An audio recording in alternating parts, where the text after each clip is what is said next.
And if it was the protocol officer for the State Department, or a legislative affairs person in an agency, or the deputy secretary assistant of something, literally that no American other than their family knows who they are, they've had to go through the full 3-hour process, the intervening day, to slow this down. That has not happened to any president ever in the history of the country, ever. No president has ever faced this kind of obstruction, ever, for their nominees. We've still done 119 of those by staying and working at night, by staying and working on weekends. We'll continue to be able to do this the hard way or the easy way, but quite frankly, President Trump should have the same respect of every other president in American history.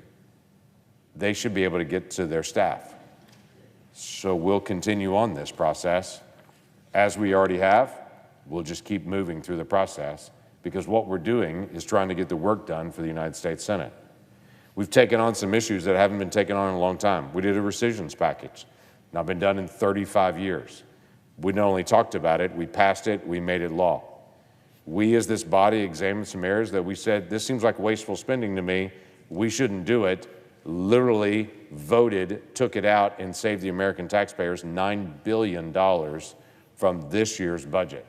That's not happened in 35 years to be able to do that. How did we do that? Well, we identified some areas of waste in foreign aid and said, do we really need to have this as a top priority? We took away the funding that was used last year to create environmentally friendly reproductive health education for children in foreign countries. We took away the funding for the Iraqi Sesame Street and for the Malaysian Youth Climate Corps. We took away the funding that created the grant for vegan food in Zambia. We took away the funding for the Pride Festival in Southern Africa. We took away the funding for social media mentorships in Serbia and Belarus. We took away the funding for gender diversity for the Mexican street lighting industry. And we took away $1 billion of funding from the Corporation for Public Broadcasting that many people said, oh gosh, this is going to lead to the end of NPR and PBS, and it absolutely is not. Because NPR, 90% of it is funded by corporate and private funding already. This was the last 10%. Literally, this was something that was attempted to be done in 1983 under the Reagan administration to say, why do we have federally taxpayer-paid journalists? Why don't we have that in the free market? If it made sense in 1983, it certainly makes sense now. In 1983, there were about 4 channels. Now there are thousands. So what Reagan couldn't get done, we just got done. That's a pretty productive Senate, but we're not close to being done with the things that have already been accomplished just in the last 7 months. The One Big Beautiful Bill has been an interesting, big, beautiful conversation. The One Big Beautiful conversation is about what all is in it. Well, it's been public for a long time. The House passed it, and it was over 2 months before the Senate was able to take it up. And even when we took it up in the Senate, we brought it out committee by committee so everybody could see it, read it, review it. It was 940 pages, but it was very public for weeks. We wanted everyone to be able to see what's in it. But quite frankly, there was so much that got done in that bill that people are still digging through it and going, oh, I didn't know that happened. It's been interesting, the number of people that I run into that say, I'm finding out more about the bill, and the more I find out about it, the more I'm grateful for its passage. It's been really encouraging when I get back home on weekends to be able to chat with folks. My favorite so far was when my wife and I had dropped by a Dollar Tree store, and I'm there at the cash register, and there's a very nice lady who looked like she was in her mid-70s, and we were chit-chatting, and she said to me, I saw you on the news explaining the bill. I've looked at it even more, and I am so grateful because as a working senior, I'm going to get a big benefit for my taxes, and I need the help. And then she smiled at me and she said, you put some new work requirements into that bill. Thank you, because everybody needs to work like I do. It's a great conversation, actually, to be able to chat with her and to be able to hear that she gets it. This bill and the things that we're able to work in, we did a lot of things we've tried to do for a long time we were able to get done. One of the things that I worked on a lot was the issue of what's called full expensing. This is used by a lot of manufacturers and a lot of small businesses. You see, when they buy a big piece of equipment, they're allowed to be able to write off the expense over several years. Well, that works for their taxes except for the first year often, and it's a killer for them.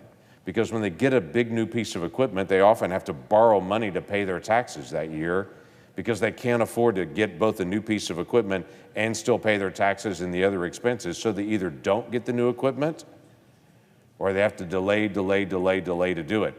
What does that do? That decreases productivity.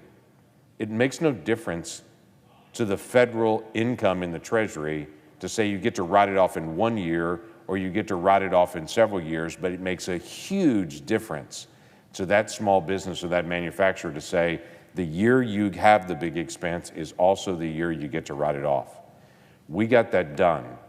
And not only did we get that done, we made that permanent tax policy to say it is just the right thing to be able to do, to say when a business has a major expense, they get to write that expense off in the year that it happens like every other expense. For years, I've worked on an issue about charitable giving. The top 9% of Americans can write off their charitable giving. Everyone else cannot. I think that's wrong. I've always thought that was wrong. We were able to put in this year into the One Big Beautiful Bill, a bill that I had to be able to make sure that if you give to a nonprofit, you're able to write that expense off completely. You're able to write that off and to say this expense up to $2,000 is a deduction on their taxes. That's helpful to every single nonprofit. That's helpful to every single taxpayer that actually gives to nonprofits or their church, whatever charity. It makes a big difference to be able to do that. We didn't just talk about that, we actually got that done.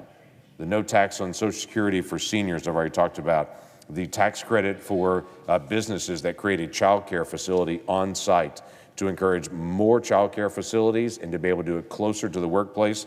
That's very beneficial for their families. Extending the paid family medical leave, that's something we were able to get done, not just talk about, we were able to get done. My Democratic colleagues and President Biden created a new requirement that if you have more than $600 that you do on Venmo or PayPal, you have to have a whole new reporting system in the IRS. Well, it drove Americans crazy to say, what in the world? Why do I have to do that new reporting system? For many families, that's how they'll reimburse their kids or another family member for a purchase or whatever it may be. But if you exceed $600, you're going to have to now do a new IRS reporting for it. You know what we got done this year? We killed that and said that's ridiculous. People shouldn't have to be able to report all that, what's actually happening in their Venmo and PayPal back and forth with their family members. That's not something that the IRS needs to be able to track. For family farms, we're able to do a significant amount of the Farm Bill already. That's changing reference prices and a lot of the different programs that were desperately in need of an upgrade. We didn't just talk about that as we have for several years. We actually got that done. We also fixed the death tax. That's something that was about to expire, and a lot of folks on family farms, they may be liquidity poor, but they're asset rich. They've got land, they've got tractors, and the fear is always for their family, when the family passes away, that the kids are gonna have to sell the farm just to be able to pay the taxes. Well, you know what? We fixed that for family farms and finally got that done. This has been an incredibly busy season. We improved and modernized air traffic control. We not only talked about that, we got that finished to allow additional funding to be able to modernize that system, which people all over the country have looked for. We're modernizing our Navy. We finally got the opportunity to be able to modernize our Coast Guard, which has been in desperate need literally for decades for improvement along our ports. We were able to make changes on our southern border. Now, I've passed on several different bills that I've actually filed that we're working through the process on to be able to do more inspections southbound, more inspections northbound. But in the meantime, we were able to add new border walls. We were able to add new Border Patrol agents, new ICE agents, new detention facilities. We've not just talked about those things, we've actually passed it and made it law. Those things are done. It's been an incredibly busy season. When I was in May at the Otay Mesa Port of Entry in California, right along the border with Mexico, it's one of the busiest ports in the world. I could see the infrastructure problems that were there. When I visited with the Coast Guard when I was there off the coast, I talked to them about the challenges that they have with the land port of entry being so closed now and so few people, thankfully, even trying to cross our southern land borders. Now, literally, people are getting on jet skis in Baja California and trying to head out to the ocean to try to land in San Diego, and our Coast Guard is the one that's interdicting that. So I was able to work through a process this year to be able to upgrade the radar system, the camera systems, all the things they desperately need for the Coast Guard. We didn't just talk about that this year. When I came back in May, we worked on the process and actually got that done, got that passed into law. That's funded, and now that technology is being added that is desperately needed to be able to secure our southern border. Those are the things that need to get done, that is getting done this year. I'm grateful to be able to see the things that we've been able to work through the process on. We still have multiple things to do, but we have multiple things in process. For instance, I've worked on cell phone jamming reform issues for years in our prisons. Tom Cotton and I have partnered together on this to be able to find a way to be able to block those illegal cell phones in our federal and state prisons and our local county jails that are smuggled in, that are used to be able to literally stalk victims outside of the prison. That's got to stop. We're working through the process to be able to make sure that's available, because we want to make sure that we can actually put an end to that. I've introduced an act, Protecting Children Over Profits is what it's called. This deals with tech companies that when law enforcement has to do a subpoena, when there's child abuse or child pornography on their site, those tech companies that by their rules are not supposed to have that at all, those tech companies then charge local law enforcement to be able to do the search for it. That's got to end. They know they're just creating a disincentive to local law enforcement to even follow up on that. It's not supposed to be there at all. So we're finding a way to be able to get rid of that. Something else that really has come up that dealt with our rural nursing homes. For our rural nursing homes, they've had a real challenge because the Biden administration put in a new rule that had new requirements for additional nurses and personnel. That all sounds really good, but in most rural nursing homes, they flat out don't have the people to be able to do it. So that was leading to the closing of rural nursing homes. We were able to reverse that and to be able to say that should not be that way. Allow the rural nursing homes to be able to handle their staffing and to be able to stay in business. The last thing we want is a closure of rural nursing homes and that people to get nursing care have to travel 50, 100 miles to be able to get to it. That means their family can't connect with them. We didn't just talk about that. We were able to get that done. This year, it's been fun working on a lot of specific Oklahoma projects. Anyone that's in Tulsa, Oklahoma, that drives down I-44 right now will often drive down and see these bridge supports that those of us around Tulsa affectionately call Tulsa Stonehenge. It's been up for quite a while, those bridge supports, but no bridge is actually on top of them, and it does look like a modern Stonehenge. You know what? We were able to secure the funding to actually get that finished. So we don't just have bridge supports up in one of the busiest intersections in all of Oklahoma. We're able to get that intersection done. If you're in southern Oklahoma, you know the Roosevelt Bridge, and if you ever traveled across it, you have white knuckles. A bridge that's named the Roosevelt Bridge because it was built during the Roosevelt administration. That bridge is still one of the most important bridges in southern Oklahoma, crossing over Lake Texoma, school buses and semis and families that are coming back and forth on vacation, folks coming back and forth to work, literally have a high-risk encounter every time they cross that bridge. We were able to get the funding secured for that to finally start the process of replacing that bridge. It's in desperate need to actually get done. We were able to get so many things done this year, and we're halfway through the year. One quick story, Mr. President. I'm so incredibly proud of a lot of our caseworkers that are back home. We focus on the needs and the constituents in Oklahoma. The field staff that we have traveling around the state do a remarkable job helping people problem solve. But I have to highlight one quick story. We had a veteran that was 106 years old. He was a World War II veteran. He was in Edmond, Oklahoma. He had actually never received his medals after he served in World War II. Never. His family had thought about it, and he had thought about it for a long time. But the records were long gone. So my team jumped on it. We did the research, worked with the United States Army, able to track down some very old World War II records, and were able to get to Mr. McGregor his medals. And it made it even more fun because we were able to deliver them to him just over a month ago on Father's Day weekend, when his whole family was able to come in and was able to stand there with him as he, that World War II veteran, finally received the medals and the gratitude from a grateful nation. It's an honor to be able to work on so many tax policy issues and other things, but it's an absolute privilege to be able to honor people worthy of honor. And there's a bunch of great Oklahomans like that. We have more to do, and we'll keep going on this, but it's been a great start to a year, but we're just getting started. With that, I yield the floor.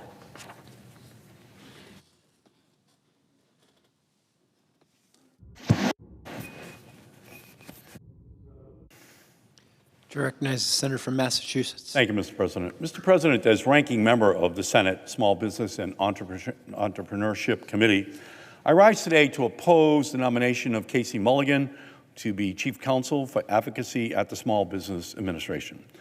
On April 2nd, the committee reported out the Mulligan nomination by a vote of 10-9. Not one Democrat voted in support.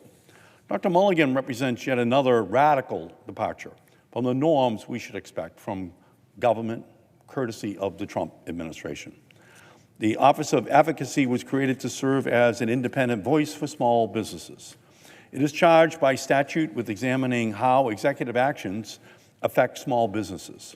However, Dr. Mulligan, an economist at the University of Chicago, subscribes to an ultra-conservative school of thought that opposes regulation in almost any form.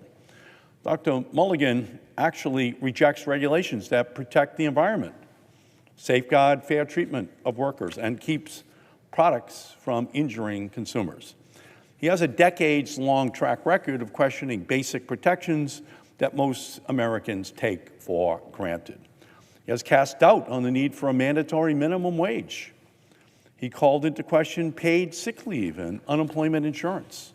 He vigorously opposes Obamacare, and even went so far as to make the absurd argument that Obamacare was responsible for making the Great Recession even worse. This is the leadership that President Trump envisions for the independent Office of Advocacy. But this office is just too important to entrust to someone like Dr. Mulligan. As I stand here, countless small businesses across the nation are facing the threat of closure because of President Trump's destructive trade war. And yet, since coming under the control of this administration, the Office of Advocacy's Trump-appointed interim leadership has not yet held a single roundtable about tariffs, or even, as far as anyone can tell, published a single word about how tariffs might be harming small businesses across our nation. We have 33 million small businesses in America. You would think that would be something that the Small Business Administration would be thinking about. How is it that an office whose sole purpose is to call attention to how small businesses are affected by administration policy has failed to mention tariffs even once?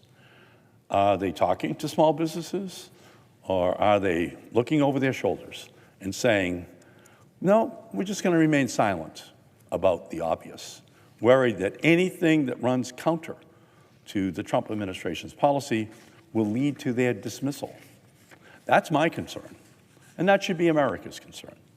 If the interim leadership at the Office of Advocacy is too scared to raise the obvious point that small businesses are being crushed by the Trump tariffs, we can only imagine what the president's hand-picked nominee will do if he is confirmed. The Office of Advocacy needs strong, independent leadership that can stand up to the administration when small businesses are under threat. I urge my colleagues to vote no on this nomination so that our nation's 34 million small business owners have a real advocate looking out for them and not just another Trump yes man. So at this point, Mr. President, I am going to doubt the presence of a quorum.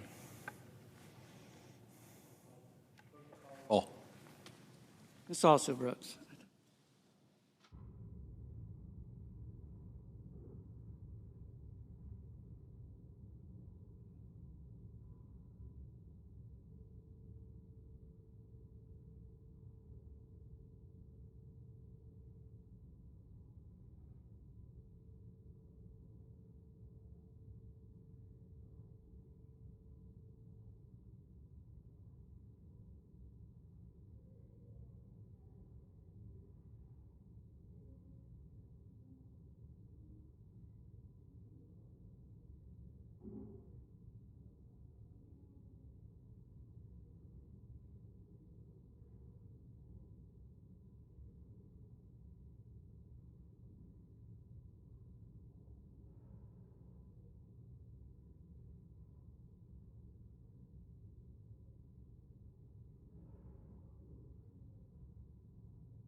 Mr. President, Chair recognizes the senator from Massachusetts. are we in a quorum, Mr. President? Yes, we are. Could I ask for a vitiation of that quorum? Without objection. Thank you, Mr. President, very much. I want to start tonight by addressing those on my side of the aisle. My friends, I'm taking the floor with a simple message to you. Don't give up. We cannot give up. We can't afford to give up. The American people are demanding we don't give up. They're demanding we get up and we fight back. We have to fight back against the attacks on our healthcare system, against the attacks on families across our country, especially the poorest, on reproductive rights. We can't give up. On our neighbors seeking asylum or education through our country's lawful processes. We can't give up. On affordable energy that keeps the lights on, bills low, and our air clean, wind, solar, all-electric vehicles, battery storage technologies, the future. We can't give up. Republicans have taken a battering ram to the American healthcare system, a system that was already too expensive, too inaccessible, too complicated for too many Americans. And what have they done? They've passed legislation to slash $850 billion from Medicaid, $500 billion from Medicare, $300 billion from the Affordable Care Act. And they're slashing NIH research and Alzheimer's and cancer, diabetes, Alzheimer's, slashing the funding to find the cure to the diseases which run through every family in America. Just slashing it. Slashing the Centers for Disease Control. Slashing it. Just an absolute evisceration of the healthcare system in our country. And what are we going to see?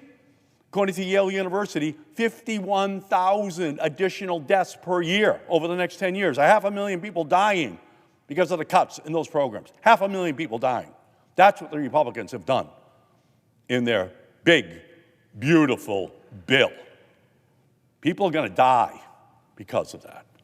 And how have they done it? Well, Trump and his backers have done this by breaking the basic functions of democracy, violating institutional norms, treating people's lives as expendable. He's done it through corruption, intimidation, illegal power grabs, and plain cruelty. Already, the Republicans cut $2.5 billion from the National Institutes of Health, $11.4 billion from the Centers for Disease Control, cut programming for mental health, environmental health, reproductive health. People are about to receive notices that their insurance costs are going up. They're going to be skyrocketing. Hospitals and Planned Parenthood clinics are already closing. Americans aren't experiencing this one at a time because it's happening all at once across our country. Republicans acted on Trump's big oil-funded vendetta against wind and solar energy by cutting incentives for the cleanest and the cheapest sources of electricity, all to pad the pockets of their fossil fuel friends. The oil, the gas, the coal industry. The companies that have created the climate crisis are the ones that have given hundreds of millions of dollars to Donald Trump for his election last year, and now they're collecting by promising to destroy wind and solar and all electric vehicles and battery storage technologies, the competitors to the energy sources of the 20th century and the 19th century, destroying the future for young people who are looking to a clean energy future in the 21st century.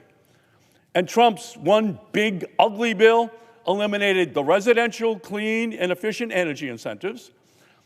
They ripped out the funding for heat pumps, pretty much pulling them out of the walls, pulling solar panels off of roofs. In other words, committing highway robbery on homeowners who want to lower their bills, breathe clean air, and ensure a livable future for their families. The big ugly bill is going to mean a lot of big ugly health care, big ugly higher energy bills arriving in the mail by the millions for families all across our country. Republicans are forcing us backwards. Republicans are looking at America in a rearview mirror, not straight ahead towards the future which we should have for every family. A cleaner, healthier, more fair, more safe future for everyone. No, that's not where they want to take us. And Democrats must stop the bleeding and fight hard for something better. And that means us. As part of that fight, we should not agree to a government funding deal that makes Americans' lives harder and more expensive. We can say loud and clear that we want to reverse Medicaid and Affordable Care cuts. No cuts for research into cancer and Alzheimer's and diabetes. No attacks on affordable, renewable energy. No cuts to affordable housing, to save public broadcasting, to protect public weather services, to save the EPA from being destroyed. The Republicans are turning EPA into every polluter's ally. It's an open door for the oil, gas, and coal and polluting industries all across our country over at the EPA right now. DOJ is just saying, welcome, tell us what other environmental protection you want us to take off of the books that have helped to increase life expectancy in our nation. And beyond our fights, for programs that help working families. We should not agree to a government funding deal that doesn't stop the lawlessness of the Trump administration. The Trump administration must spend what Congress allocates. If Republicans won't say that out loud, that Donald Trump should follow the laws passed by this legislative body, what good are the funding laws that the House and Senate passed that are signed by the president? What's the whole point of having a House and Senate? If Donald Trump and Russell Vought over at OMB says, we don't have to pay any attention. OMB is not written into the United States Constitution. There was no revolution to make sure that Russell Vought at OMB gets to decide which programs get funded. When people were going down Mass Ave in Massachusetts, from Arlington to Lexington to Concord, they were saying no taxation without representation.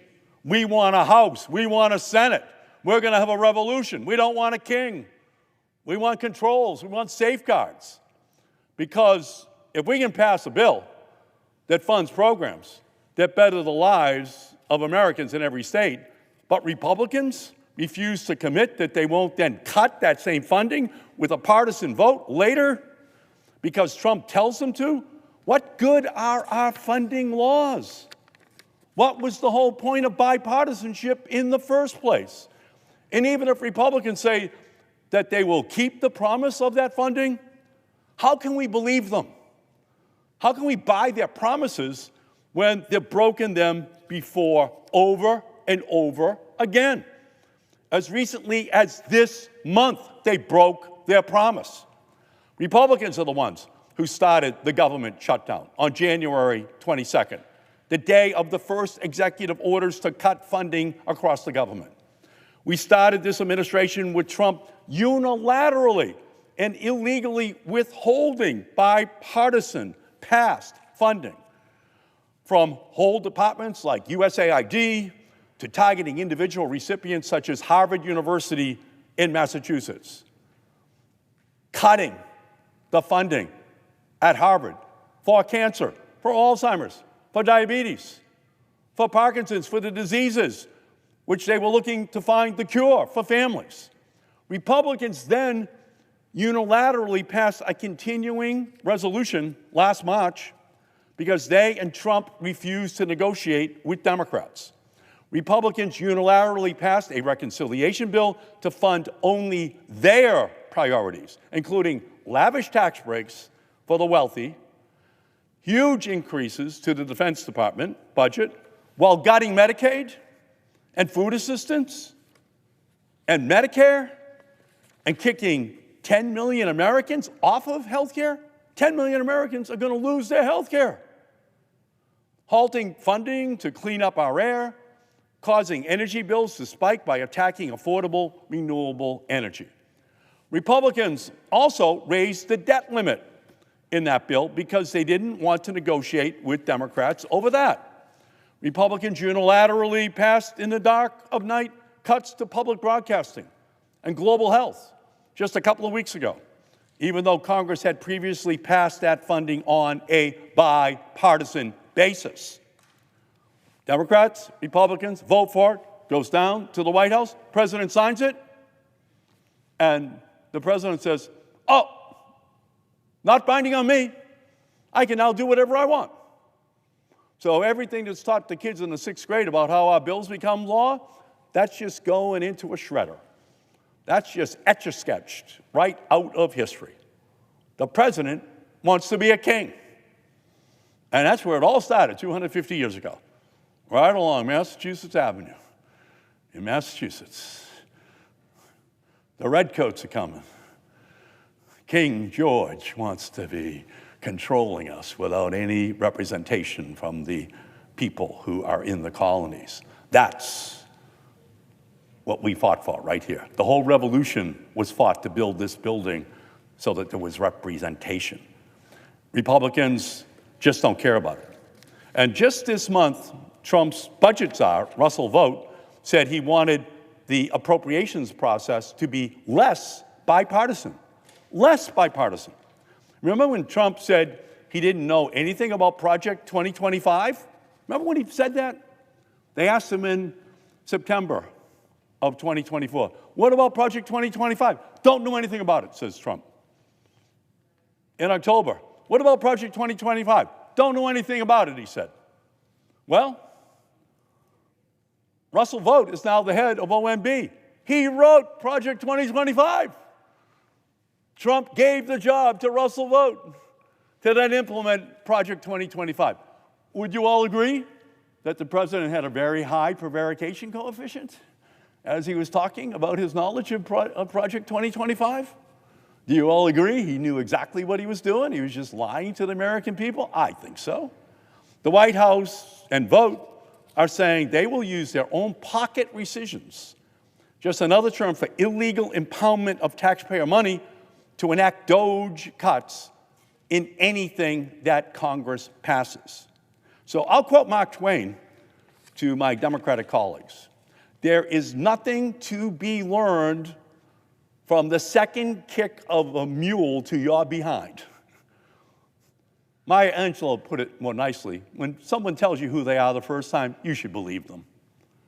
So Republicans are already plotting to eliminate the Department of Education through another partisan vote to steal taxpayer money for their own purposes. And I don't want to urge them to do the right thing, because I have no confidence and no evidence that they will do the right thing, regardless of our request that they remember the bipartisan spirit that has always defined the appropriations process. To quote the great comedian Oscar Levant, they'll double-cross that bridge when they come to it. That's who they are. They're double-crossers. And we can all see what happened in that rescission process, and we know they're planning more double-crossing coming right down the line. Republicans are asking us not to believe our own eyes that have seen them cut funding to our states and to programs that save lives in our country. They're asking us not to believe our own ears that have heard them say they're going to cut and they're going to withhold funding for our special needs students, for cancer research, for farmers. Republicans and Trump do not care about working with Democrats. When they say bipartisan process, what they really mean is we're going to do whatever we want to do. We're the Republicans. We're in charge of the whole country. We don't need to talk to anyone. And Democrats don't have many tools, being in the minority. But an important one is doing everything we can to slow down this Trump march to increase costs, lost health care, and ultimately an economic catastrophe. So I've continued to vote against all Trump nominees, because their only job is to execute Trump's illegal and unconstitutional agenda. I'm voting no. Those who have gotten bipartisan support have acted in their jobs just as partisan as the rest of them. Anyone who has stood up for independence and the rule of law, they've been fired by Trump. Just show that you have independence. Just show that you're going to stand up for the Constitution. Just raise a question. They fire you in the Trump administration. And what have Republicans done about it? Nothing. More nominations for more unqualified candidates. I wasn't aware that Donald Trump placed one of his tariffs on courage, because we appear to be experiencing a Congress-wide shortage. And that is what is troubling, I think, to the American people, because that is what is going to cause the problems that are about to be seen across our nation. The Trump administration thinks Congress is irrelevant. And unfortunately, Republicans don't appear to have any interest in disabusing them of that notion. Just look at the Department of Energy. This month, the Department of Energy announced openly that it is ignoring the appropriations law on funding for wind and solar and all-electric vehicles, or as young people call it, the future. Only today, the Government Accountability Office said that the Department of Energy broke the law by failing to distribute funding for the Renew America's Schools program as directed by Congress. We have to ask ourselves, How is passing another appropriations law going to address that lawlessness? It's like the definition of insanity, doing the exact same thing over and over again and expecting different results. And it's not just about budgets. It's not just about dollars and cents. It's about common sense. That's what we're going to have to bring to this process. Because Trump and his henchmen have been on a deregulatory blitz. The latest, and perhaps the most egregious, is the Environmental Protection Agency's Administrator Lee Zeldin's announcement this week that the Trump administration is repealing the finding that climate change endangers our lives and health and safety. That's like a doctor repealing the finding that smoking causes lung cancer. But that's the head of the EPA under Donald Trump, working for the oil, gas, and coal industry. Or a firefighter repealing the finding that a lit match can burn down a house. That's the head of the EPA for Donald Trump. He says there is no such thing as climate change that needs any kind of action by the American people for the next generation of Americans to protect them. To you, all I can say is you can try to censor information.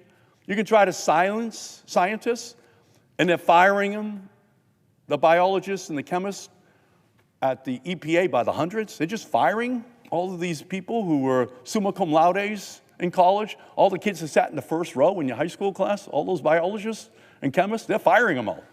They don't want to hear about climate change. They don't want to hear about the science.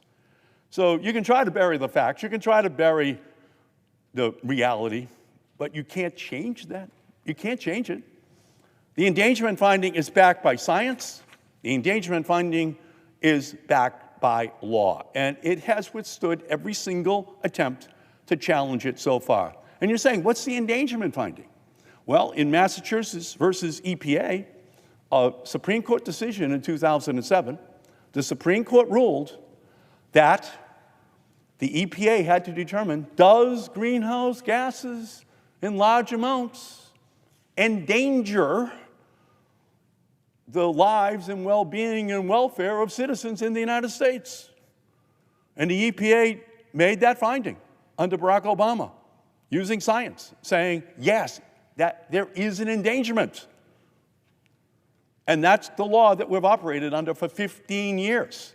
That's why we have cleaner cars. That's why utilities don't send up as much pollution into the air, because of that finding. And that's why we've lowered the temperature, lowered the thermostat in the United States and across the planet. We've just reduced the temperature. Well, the endangerment finding gave the EPA the power to regulate planet-warming greenhouse gases as air pollution under the Clean Air Act, because climate change threatens our welfare. And that authority came from the Supreme Court of the United States. And driven by the devastation that climate change wreaked on its citizens, Massachusetts sued the EPA for not regulating the gases that contribute to climate change. And Massachusetts won. The Supreme Court agreed that the EPA was obligated to safeguard people from the actual and imminent threat that greenhouse gases pose to people everywhere, and that's known as the endangerment finding. And nearly 2 decades later, that danger has only gotten worse, more intense, more acute, more personal for everyone in our country and around the world. And we have to be the leaders, not the laggards. You can't preach temperance from a bar stool.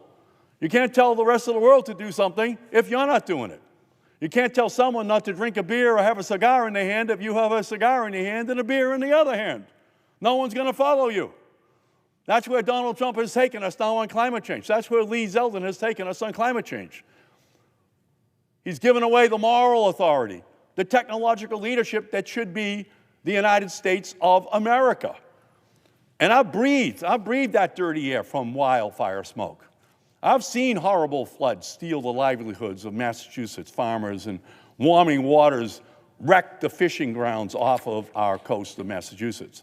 I've grieved with those who lost lives in hurricanes, those who were forced from their family homes thanks to rising tides. Look at those families and tell me that this isn't dangerous. Look at those young people who worry about their future and see every year hotter than the last. Every year is warmer than the preceding one. And that's because the oil, gas, and coal industry continue to send more and more of these greenhouse gases up into the atmosphere. Look at the families paying skyrocketing electric and home insurance bills, wondering how they're going to keep their kids safe in a crisis and keep food on the table. Tell me their welfare isn't hurt by the climate crisis. This endangerment finding keeps us safe. It says there is danger and something must be done about it, because you can't fix what you won't face. There's danger from sending all of those pollutants up into the atmosphere. And then, like the ceiling here, it's captured. And then the heat is held in. And the planet gets warmer and warmer.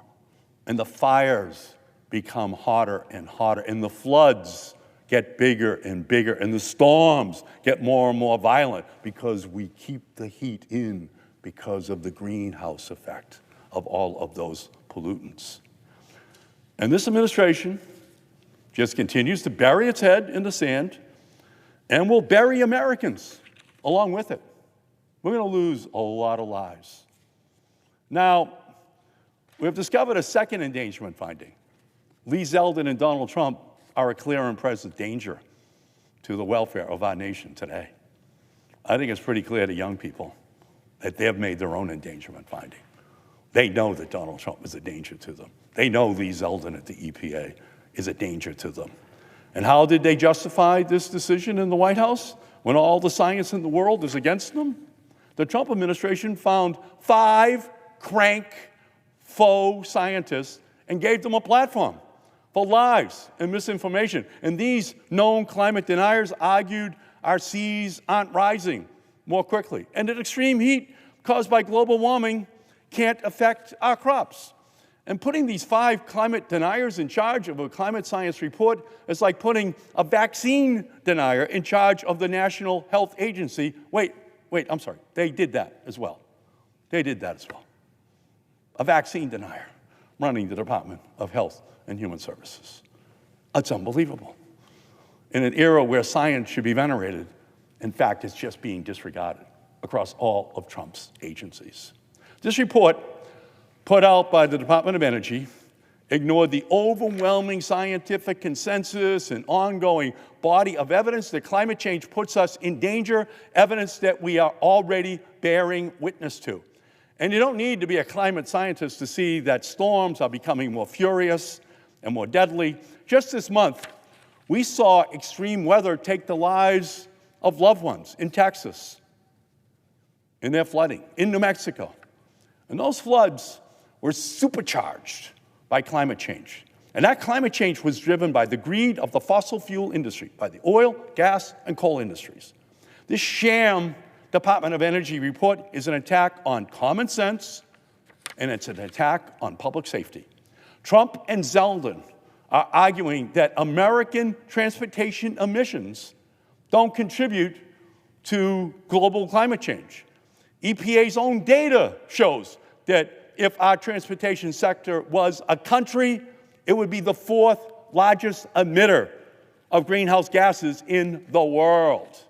They argue that sea levels aren't rising, that warming temperatures can't kill, that climate denial, it's gonna cost lives.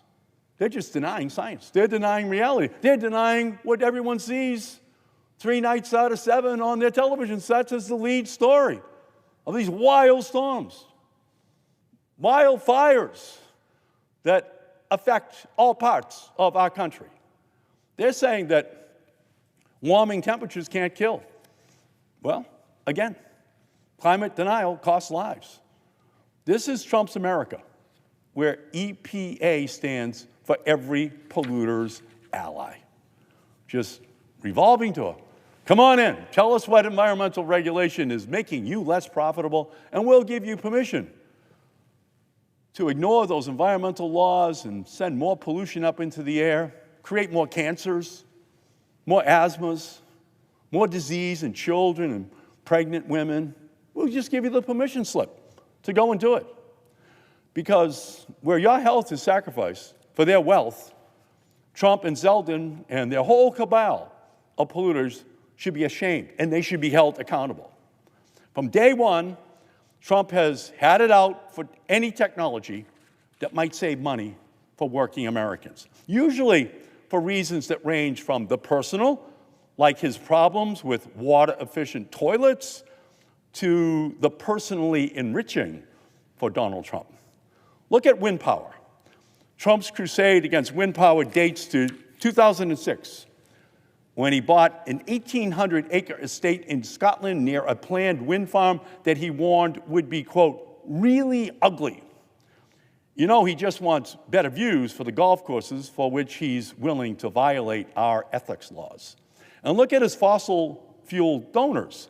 In April of 2024, Trump demanded $1 billion in campaign donations from the fossil fuel industry at Mar-a-Lago.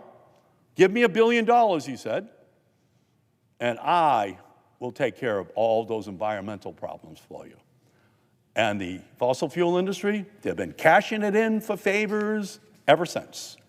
In the first 2 weeks alone, in the Trump administration, Trump's top 15 fossil fuel billionaire donors, otherwise known as the oilgarchy, increased their wealth by a collective $2.4 billion.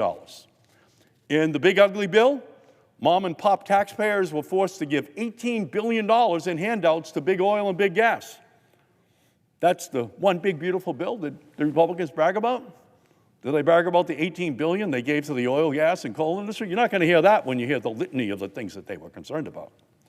And that's on top of the $35 billion the fossil fuel industry already gets in tax breaks and has gotten for decades and decades and decades and decades. You know what drives them crazy? When we give tax breaks for wind and solar, all electric vehicles, battery storage technologies. That's what drives them crazy.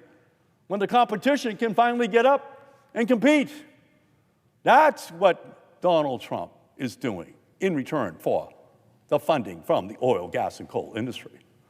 He's just unleveling the playing field so that the fossil fuel industry, as they were in the 19th and 20th century, can dominate in the 21st century, regardless of the environmental impact, the health impacts on the American people.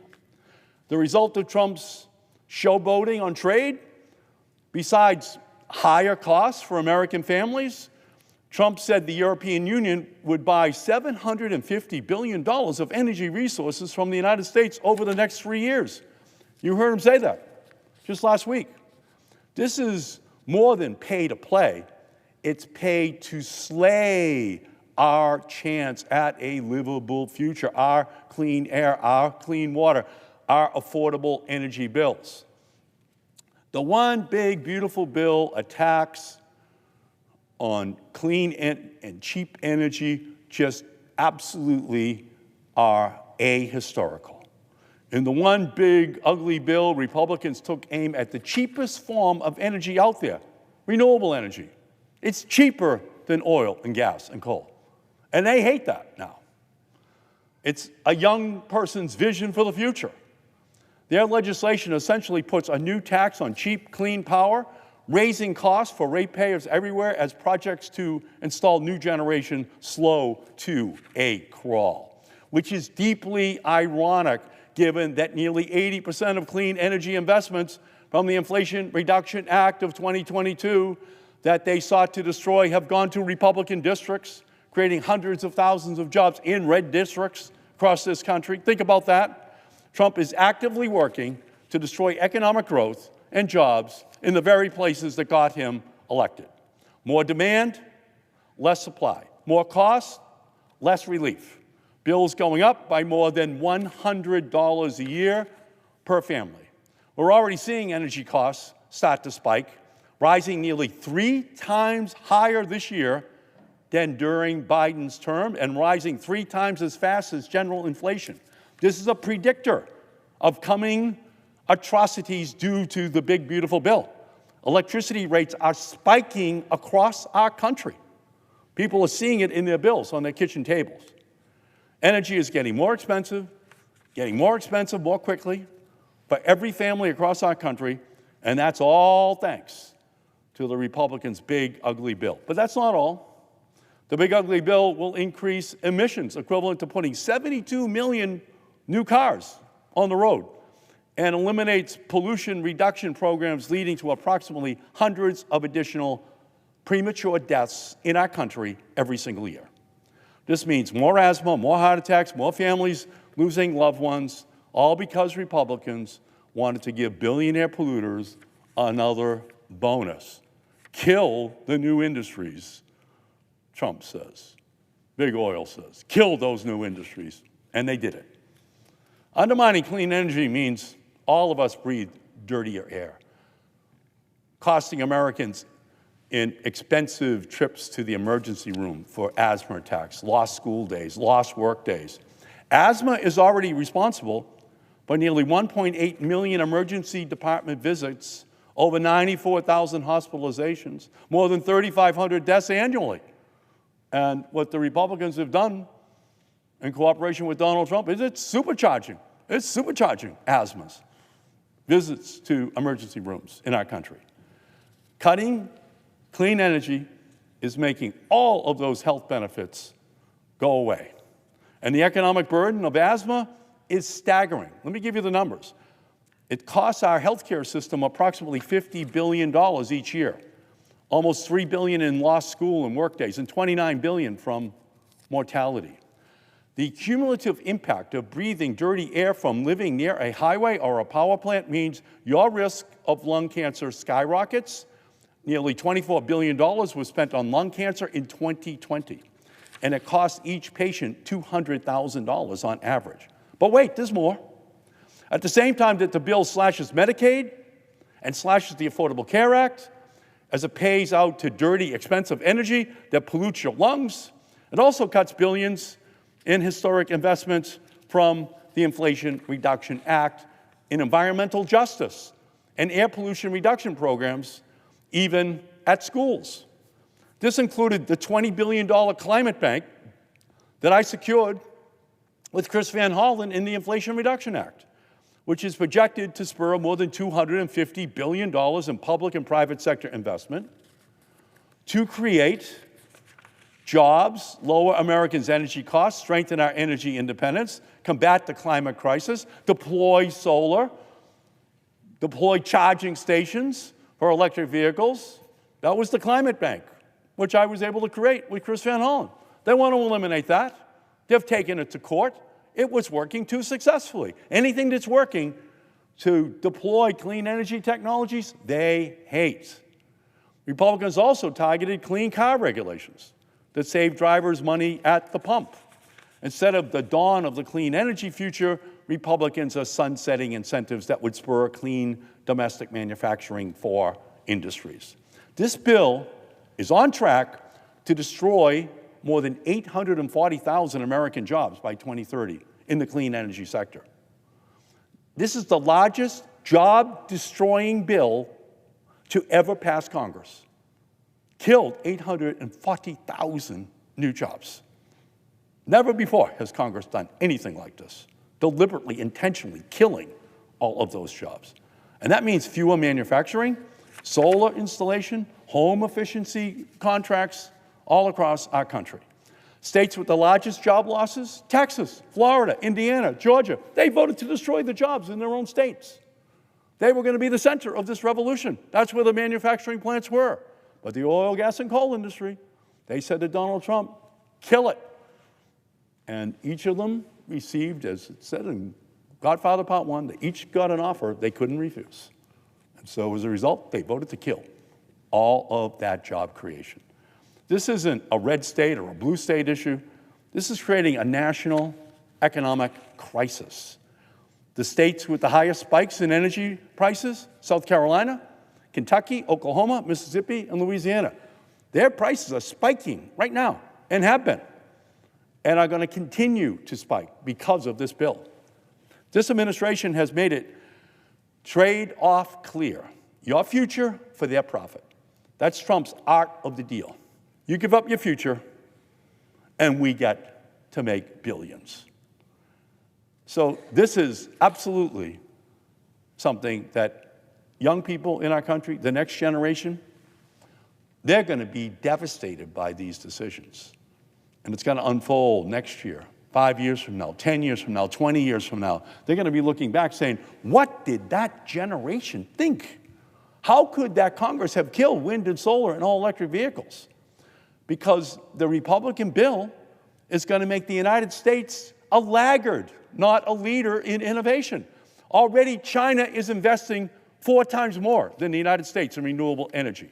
Instead of catching up and overtaking China, this bill will cede more jobs and progress to China. In fact, in 2024, China installed 357,000 megawatts of wind and solar. That's roughly the amount of wind and solar that the United States has installed in our country's entire history. China did it last year. You would think we want to take them on. You would think that's a challenge to the United States and our innovation, our entrepreneurial spirit. And instead, Donald Trump said to the Republicans, let's just surrender. Let's give up. Let's not compete in the energy sectors of the future. Let's let the Chinese sell the electric vehicles to the world. Let's let them sell the solar panels, the electric, the batteries, the wind technologies to the world. We're not going to do it. And by the way, he did the same thing with the biotech sector. When you slash the NIH budget, China is saying, thank you. We didn't like the fact that the United States was ahead of us. We don't know what we deserve to get this gift from Trump, but thank you for giving us the clean energy and biotech future for the 21st century and asking for nothing in return. That's what Trump just did. That's what the Republicans are doing out here. Between January and May of 2025 alone, China added 198,000 megawatts of solar and 46,000 megawatts of wind. China now has more than 1 million megawatts of solar energy on the grid. China also produces 80% of the world's solar panels. Do you want to compete with the Chinese? No, says Trump. I don't want to compete. I don't like solar. I don't like wind. I don't like batteries. I don't like all-electric vehicles. I don't want to compete. America, we're 5% of the world. Let's just control the 5% of the world that is the population of the United States. Let the Chinese have the other 95% of the world for the clean energy future for the 21st century. That's the decision the president made, and the Republicans went along with it just this month. By contrast, the United States has approximately 1,200 gigawatts of utility-scale power on our grid. The United States added only 50,000 megawatts of solar and 4,000 megawatts of wind throughout the entirety of 2024. Not too shabby, but only a fraction of what China was able to accomplish. China sold over 11 million electric vehicles in 2024. China continues to be the world's EV manufacturing hub and is responsible for more than 70% of global production of electric vehicles. The United States remained a net importer of electric cars, with imports increasing by nearly 40% in 2024. How are we going to catch up if Republicans would rather hamstring the industry? We're not close to winning this race. The Republicans won't let us even get to the starting line. In fact, they don't even know where the ball game is. They're still driving around trying to find out where this game is. It's as though they don't understand that the Chinese are targeting our key industries, biotech, clean energy. And instead of responding with a plan, and we can beat China with a plan, you can't beat them without a plan. And what they did, the Republicans, in unison with Donald Trump, with J.D. Vance breaking the tie, the Vice President of the United States came here to cast the vote that said, we're giving up on biotech, we're giving up on clean tech. We're just going to let the Chinese have it. Just absolutely insane economically. So, since the start of the Trump administration through April 2025, the Trump administration has already cost America more than 62,000 clean energy jobs, over $14 billion in private sector clean energy projects. And these vanishing projects were winners for the grid, for your wallets, for our economy. In 2024, 94% of all new electricity generation added was from wind and solar and batteries. That's 50,000 megawatts of solar, 4,000 megawatts of wind, 11,000 megawatts of batteries. So think of it this way. If you're the oil, gas, and coal industry, you're looking at 2024, and you're seeing 94% of all new electricity being wind and solar and batteries. It's driving them crazy, because this year would be 94%, and next year would be 94%, and the year after, and the year after, and natural gas would slowly but surely just recede into the rearview mirror of American history, and the coal industry would join them. So they hate it. They had to kill it. They had to kill the revolution that they said was never going to be competitive. And when it became competitive, they said, now we're going to kill it. Utility-scale solar, onshore wind are the cheapest energy technologies to operate and quickest to build, even without subsidies. Solar panels today cost 1% of what they cost 30 years ago. Can I say that? Solar right now costs only 1% of what it did 30 years ago. And these cheap, clean megawatts of power are powering our economy in red and blue states. And compare these with the fuels of the past. Last year, only 2,500 megawatts of natural gas were added and 0 from coal. That is a losing streak, if I ever saw one. Trump and Republicans like to characterize Democrats' interest in addressing climate change as quasi-religious. Well, here's the real gospel. Clean energy is not polarizing. It's popular in the polls. 70% of registered voters support the IRA, with over 70% of registered voters saying the U.S. needs to use more renewable energy than it does today. That's not religion. That is stimulus in solar panels. That's why Republicans are using every trick up their sleeve to rig the game while eliminating programs and incentives that lower energy costs and reduce pollution. An energy demand that is increasing, driven by power-hungry AI data centers and natural gas exports out of our country, Republicans are choosing to strangle America's supply of cheap solar and wind. And thanks to Republicans and their big ugly bill, wind deployment is expected to drop from 200,000 megawatts and solar by 150,000 megawatts by the year 2035, compared to prior estimates before they passed their bill. It's absolutely unbelievable. The stuff that was working and cheapest and cleanest, they're destroying. The stuff that's dirtiest and more expensive, they're giving tax breaks to. It's the opposite of what the rest of the world wants. And China knows it. They're going to be selling the solar panels, the all-electric vehicles, the batteries, the wind to the rest of the world, 95% of the population. And we're pulling out of that competition. This is economics 101. High demand plus low supply means higher energy prices for everyone, forcing families to pay at least $130 more per month on their energy bills in 5 years and $170 more per month in 10 years. It goes even beyond the big ugly bill. We're living in their big ugly world. Earlier this month, the Department of Interior released a memo stating that all decisions related to wind and solar energy projects on federal lands now requires the Secretary of Interior, Doug Burgum's personal sign-off. Who's Secretary of Interior Doug Burgum? He was a fossil fuel guy. Now you got to go to the fossil fuel guy to get permission to deploy wind and solar. A few weeks later, the Trump administration came out with new measures to further sabotage wind. And the staff at the Department of Energy are now full-time coal lobbyists. Can I say that again? The staff at the Department of Energy are full-time coal lobbyists who've been brought in. Coal, yeah, the dirtiest source out there, both a major contributor to the climate crisis and to the public health threat for communities nearby. That's who's running the Department of Energy. Just like Trump, coal is outdated, costly, dangerous. Perhaps it's no surprise that he's in a weird love affair with coal. Just weird that he loves this technology from 100 years ago. He just can't move to the future.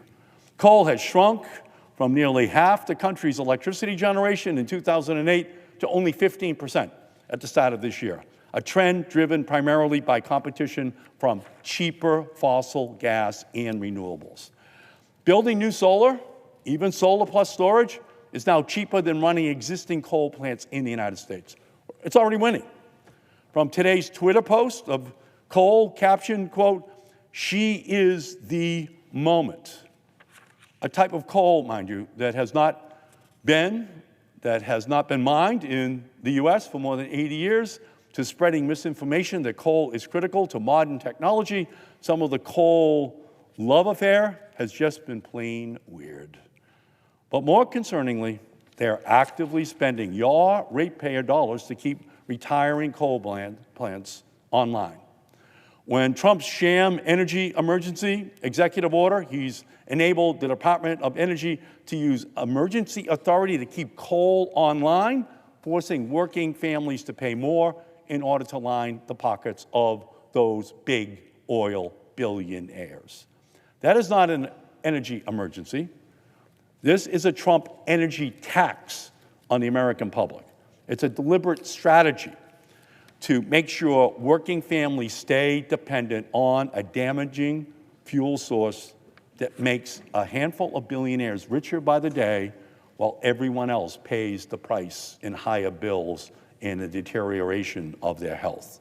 The truth is that Trump's gutting of cheap and reliable wind and solar has created the reliability risks to our grid, in addition to the rapid proliferation, massive load-sucking data centers. AI is incredibly energy intensive. One ChatGPT search uses 10 times the amount of power needed for a Google search. It took the energy consumption of 28,000 households to train ChatGPT-4. Data centers are expected to demand up to 130 gigawatts of electricity load by the end of this decade, equivalent to the electricity used by about 100 million United States homes. This will require adding 10 to 20 additional gigawatts per year to the electricity grid. Data centers are expected to demand Senator's time up to, has expired. Do you need a moment to wrap up? I thank you, Madam President, and I will conclude. And I will be back because this subject is just too important. We are now in a climate crisis. It's only going to worsen. NOAA is predicting higher than normal hurricanes coming our way. They're going to be supercharged. The planet is running a fever, and there are no emergency rooms for planets. We have to engage in preventative care. The Republicans have removed that care. And so we have to have this debate, this discussion. And I thank my colleagues, but especially my Democratic colleagues. We have to continue to fight. We have to continue to stand. We have to continue to ensure that the American people know that we're in this battle for the clean energy future for the next generations of young Americans who are out there depending upon us to lead that fight for them. And with that, Madam President, I yield back. President. Senator from Iowa. Madam President, I ask unanimous consent to speak up to 5 minutes preceding this evening's scheduled vote. Is there objection? No. Without objection. Thank you, Madam President. Madam President, today the Senate will vote to advance the nomination of Dr. Casey Mulligan to be the Chief Counsel of the Office of Advocacy at the Small Business Administration. I strongly urge my colleagues to vote yes in support of his nomination. Over the past few years, the cost of regulations for small businesses has been out of control. The previous administration created more than 1,100 final rules costing $1.8 trillion. The Biden administration's regulatory costs were 600 times higher than that of the first Trump administration and 3.7 times higher than that of the Obama administration. In stark contrast, during his first 6 months back in office, President Trump's deregulatory actions have already saved an estimated $86 billion and 52.2 million hours in paperwork. Small businesses back in Iowa and across the country can now spend more time building their business and hiring employees instead of dealing with pointless red tape. While SBA Administrator Loeffler and the White House are working hard every day to optimize the regulatory landscape, small businesses deserve a Senate-confirmed chief counsel to help advance this mission.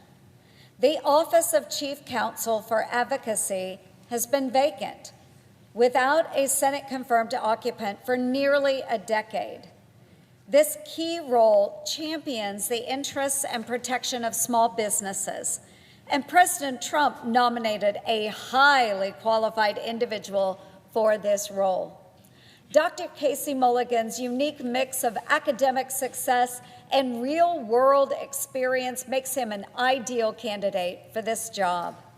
Dr. Mulligan received his PhD in economics from the University of Chicago, where he currently serves as an economics professor. In addition, Dr. Mulligan also owns 2 small consulting and economic research businesses. Over the years, he has conducted extensive research on the economic effects of regulation on small businesses. At the SBA Office of Advocacy, Dr. Mulligan will serve as an advocate for small businesses nationwide. Madam President, the Office of Advocacy's duty remains the same regardless of party: to stand up for the little guy and warn regulators when their proposals could harm small firms. Dr. Mulligan understands the significance of Main Street and the need to evaluate every burden placed on America's entrepreneurs. Again, I urge my colleagues to support the confirmation of Dr. Mulligan as Chief Counsel of the Office of Advocacy at SBA. I yield the floor, Madam President. Under the previous order, the question occurs on the Lucas nomination.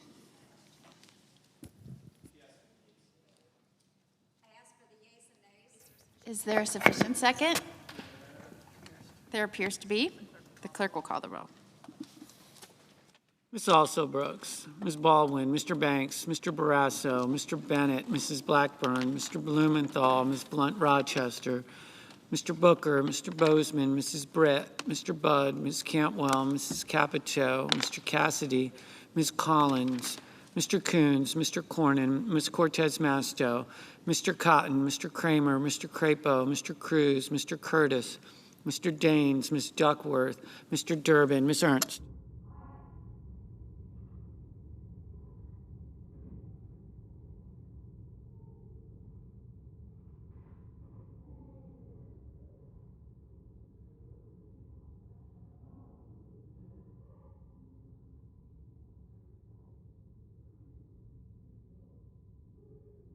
Mr. Fetterman.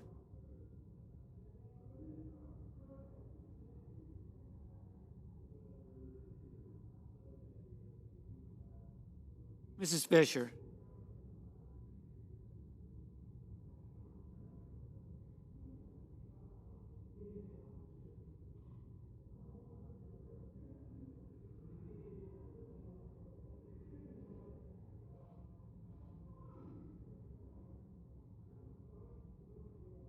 Mr. Gallego.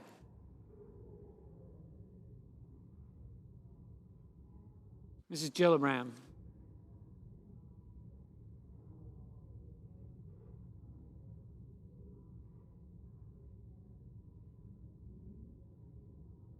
Mr. Graham.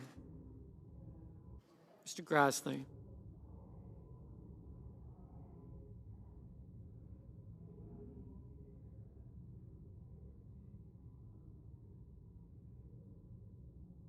Mr. Haggerty. Ms. Hassan. Mr. Hawley. Mr. Heinrich.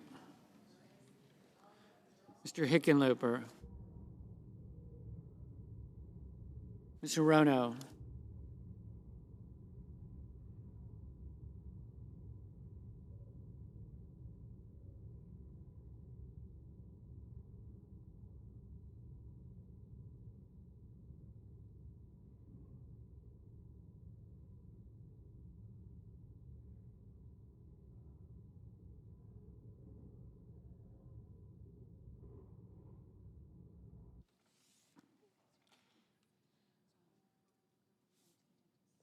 Mr. Hoven, Mr. Husted, Mrs. Hyde-Smith. Mr. Johnson, Mr. Justice. Mr. Kane, Mr. Kelly, Mr. Kennedy, Mr. Kim, Mr. King, Ms. Klobuchar, Mr. Langford, Mr. Lee, Mr. Lujan, Ms. Lummis, Mr. Markey, Mr. Marshall, Mr. McConnell, Mr. McCormick, Mr. Merkley, Mrs. Moody, Mr. Moran.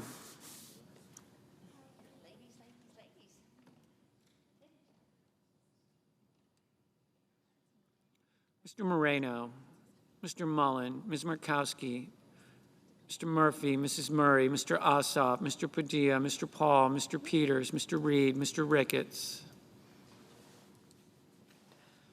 Mr. Risch, Ms. Rosen, Mr. Rounds, Mr. Sanders, Mr. Schatz, Mr. Schiff, Mr. Schmidt, Mr. Schumer, Mr. Scott of Florida, Mr. Scott of South Carolina, Mrs. Shaheen, Mr. Sheehy, Ms. Slotkin, Ms. Smith.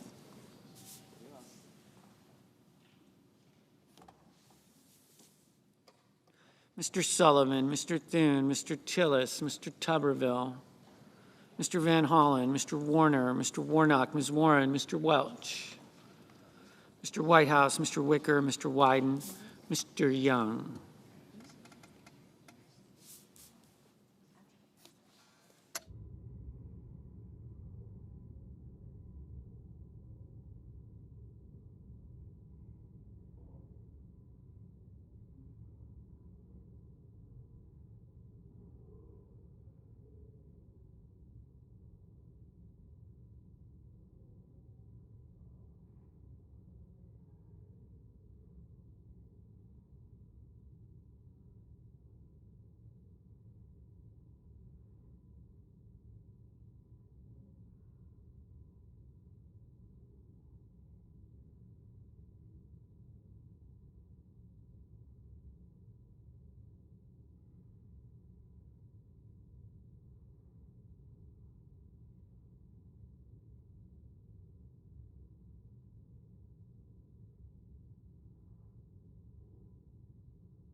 Senators voting in the affirmative: Cornyn, Ernst, Fisher, Graham, Hyde-Smith, Justice, Kennedy, Moody. Senators voting in the negative: Alsobrooks, Baldwin, Blumenthal, Blunt Rochester, Cantwell, Fetterman, Heinrich, Kim, King, Merkley, Murray, Padilla, Warnock.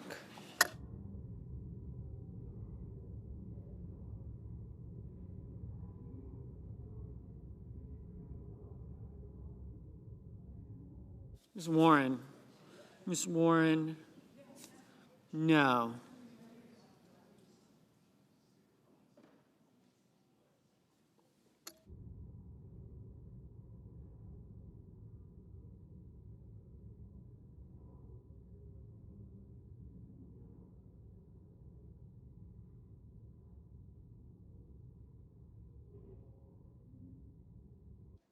Mr. Marshall, Mr. Marshall, aye. Mr. Moreno, Mr. Moreno, aye. Mr. Ossoff, no.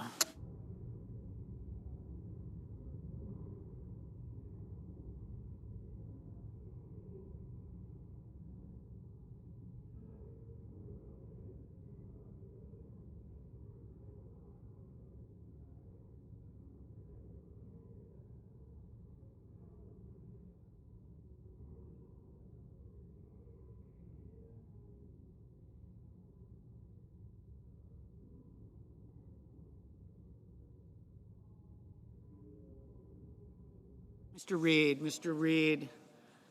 no. Mrs. Capito, aye.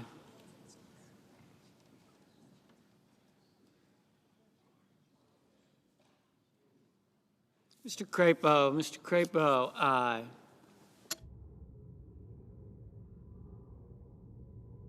Mr. Schumer, no. Mr. Curtis, aye.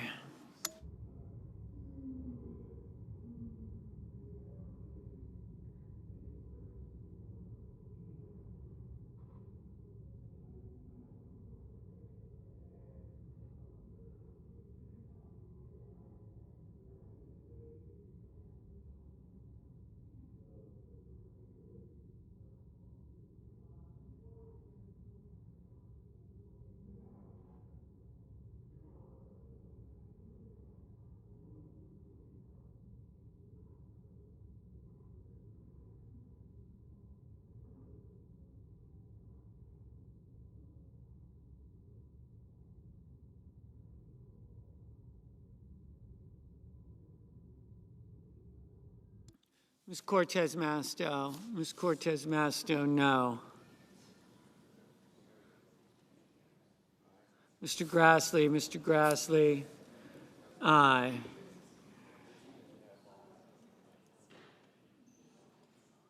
Mr. Kane, no. Mrs. Blackburn, aye.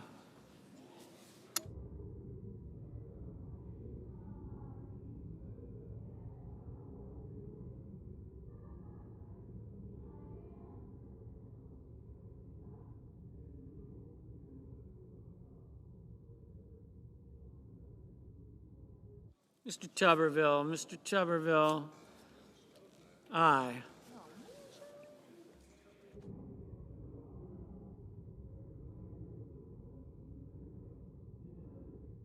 Mr. Daines, aye. Mr.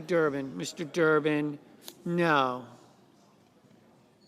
Ms. Klobuchar, no.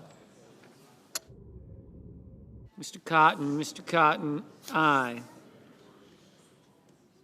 Ms. Smith, no. Mr. Hickenlooper, no.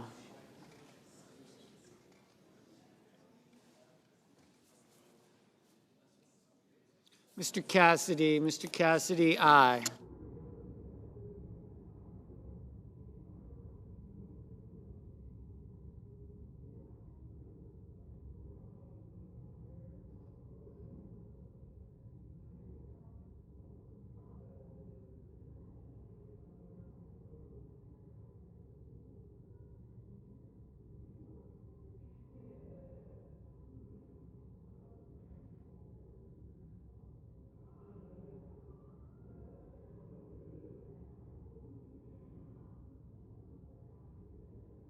Mr. Schiff, no.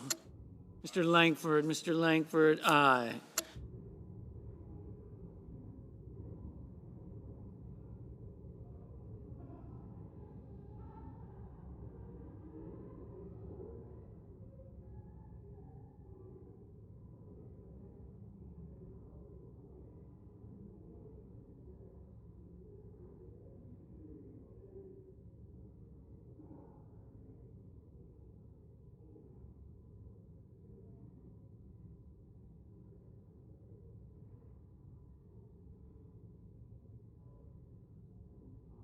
Mr. Wicker, aye. Ms. Collins, aye. Mr. Husted, aye. Mr. Rounds, aye. Mr. Lujan, no.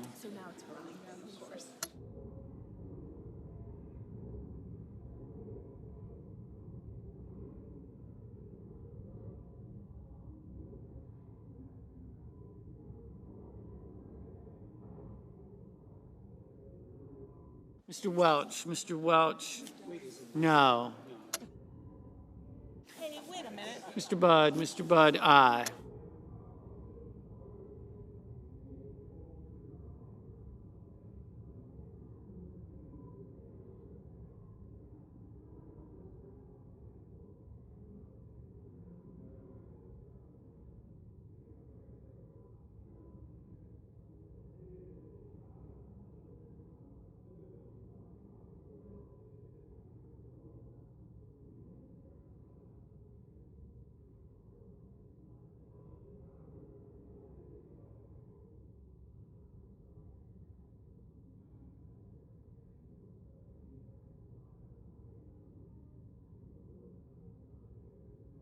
Mr. Hoven, aye.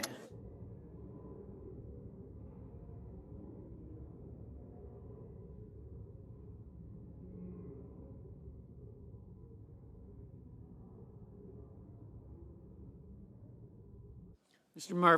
Murphy, no. Ms. Hassan,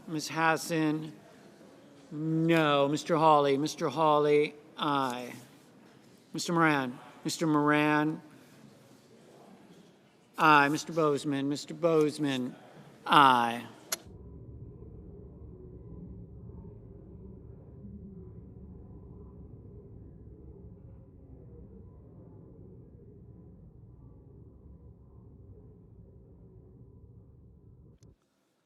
Mr. Mullen, aye. Mrs. Gillibrand,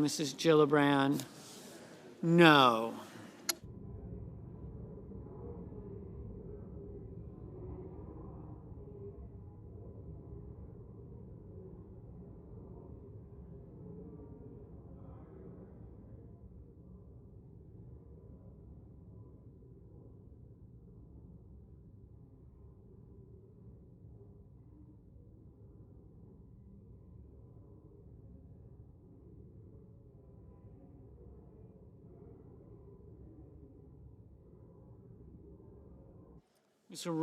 Ms. Hirono, no. Mr.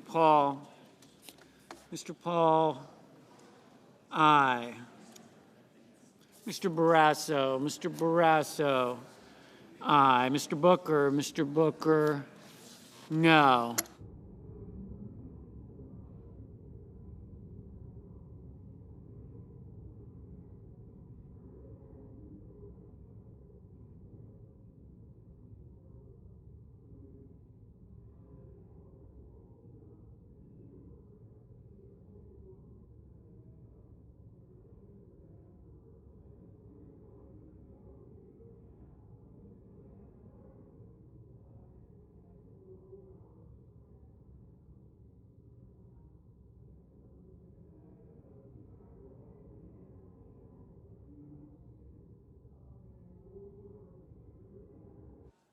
Mr. Kramer, aye.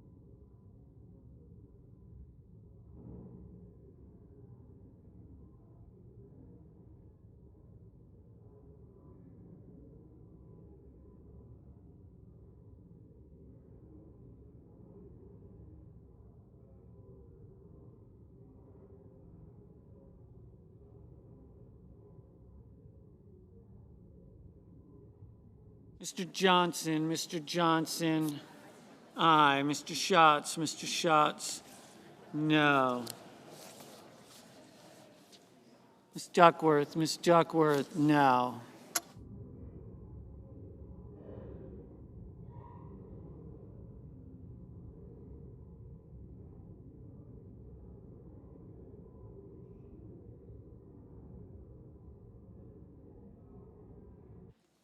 Mr. McCormick, aye.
Ms. Slotkin,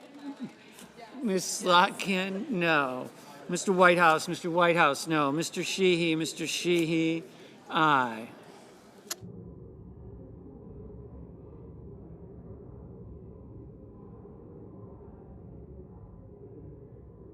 Mr. Haggerty, aye.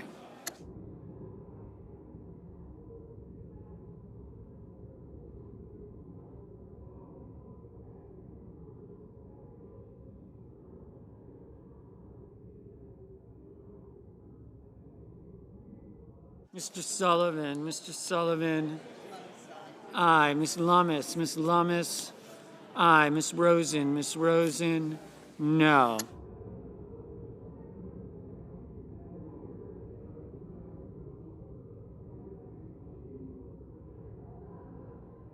Mr. Peters, no.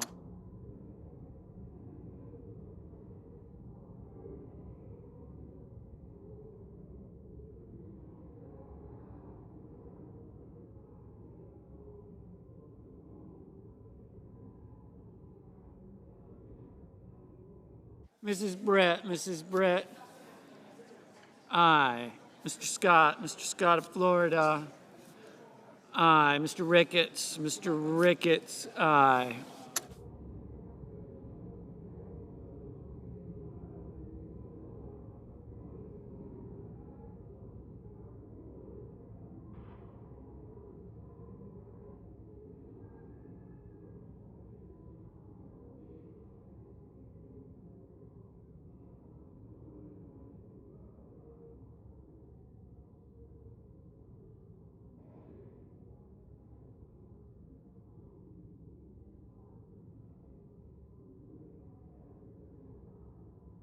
Mr. Schmidt, aye. Mr. Cruz, aye.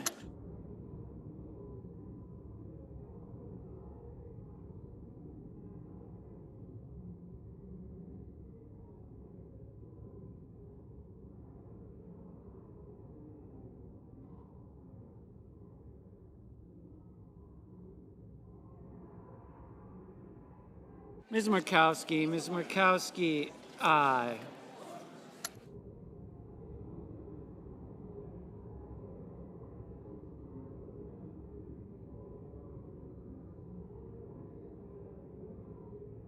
Mr. Sanders, no.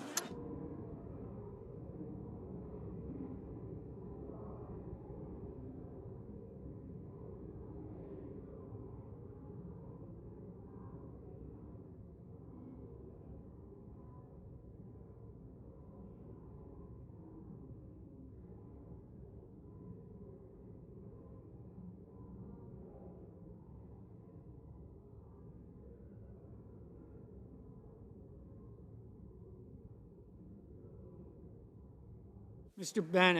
Bennett, no.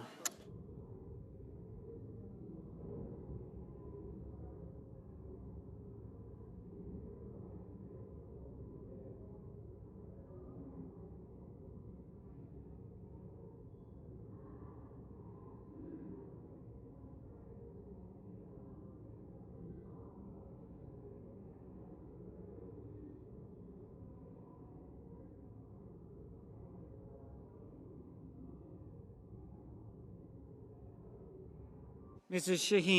Shaheen, no. Mr. Scott of South Carolina, aye.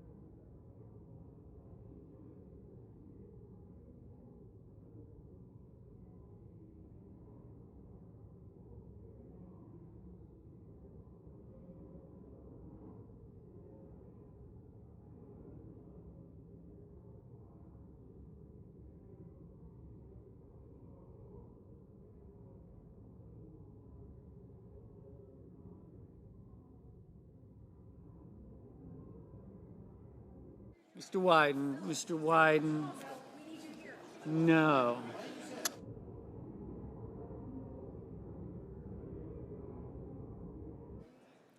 Mr. Markey, no.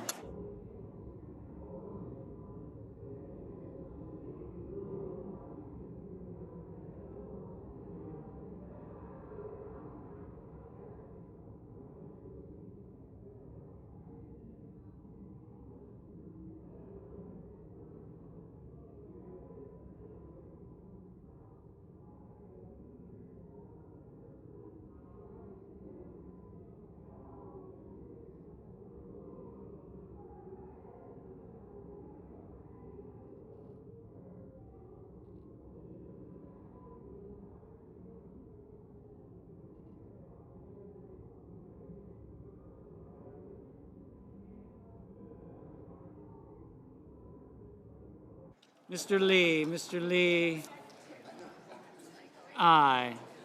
Mr. Young, aye.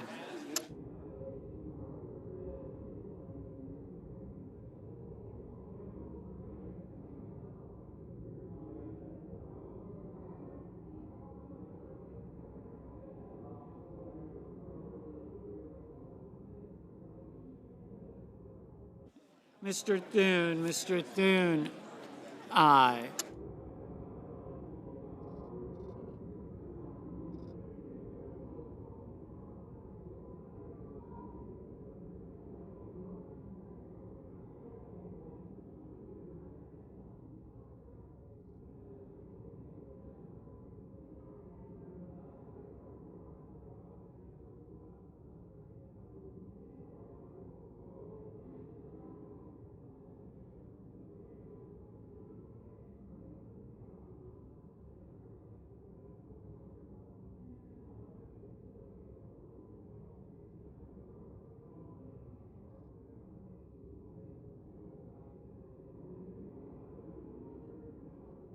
Mr.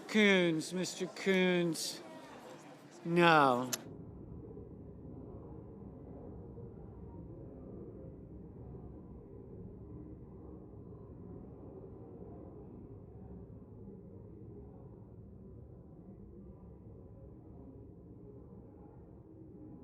Mr. Warner, no. Mr. Risch, aye.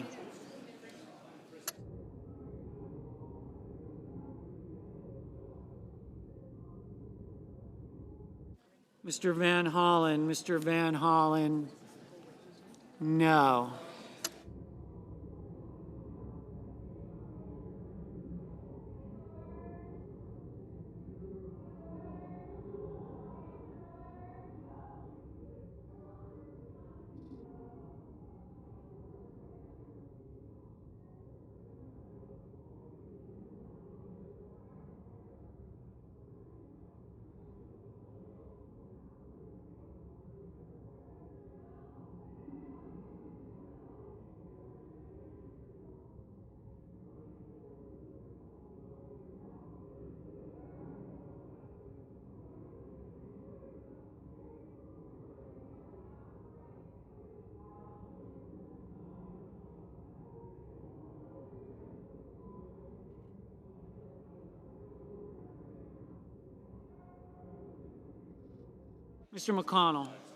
Mr. McConnell,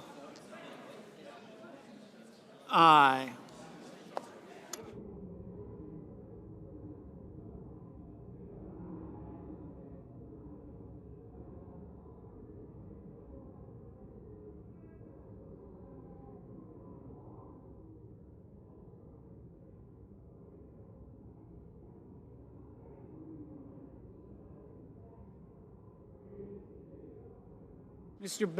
Mr. Banks, aye.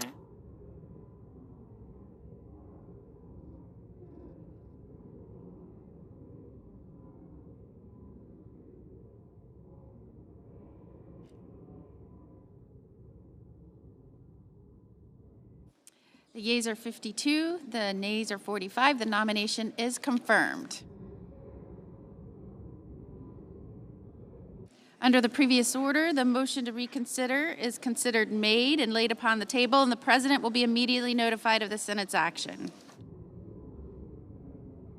The clerk will report the motion to invoke cloture. Cloture motion. We, the undersigned senators, in accordance with the provisions of Rule 22 of the Standing Rules of the Senate, do hereby move to bring to a close debate on the nomination of Casey Mulligan of Illinois to be Chief Counsel for Advocacy, Small Business Administration, signed by 17 senators. Under the previous order, the mandatory quorum call under Rule 22 has been waived. The question is it the sense of the Senate that debate on the nomination of Casey Mulligan of Illinois to be Chief Counsel for Advocacy, Small Business Administration shall be brought to a close? The yeas and nays are mandatory under the rule. The clerk will call the roll. Ms. Alsobrooks.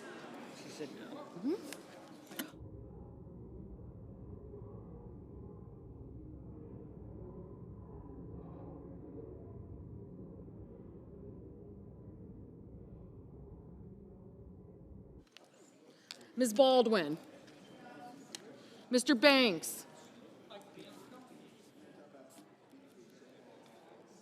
Mr. Barrasso. Mr. Bennett. Mrs. Blackburn. Mr. Blumenthal.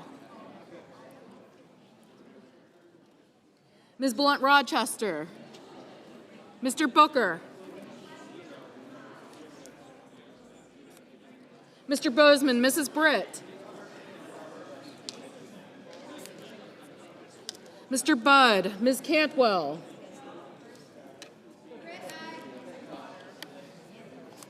Mrs. Capito, Mr. Cassidy.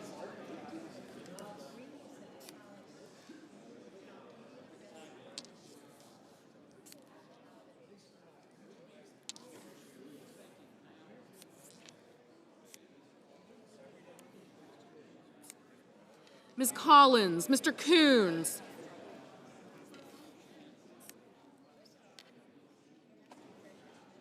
Mr. Cornyn, Ms. Cortez Masto, Mr. Cotton, Mr. Kramer.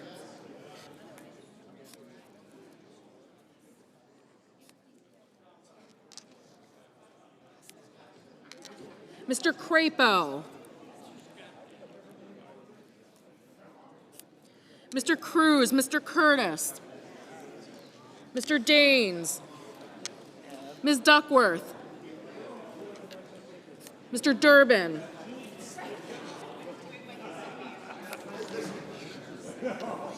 Ms. Ernst, Mr. Fetterman, Mrs. Fisher, Mr. Gallego, Mrs. Gillibrand,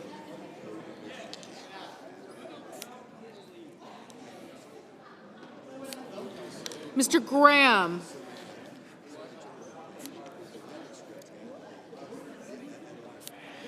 Mr. Grassley, Mr. Haggerty, Ms. Hassan,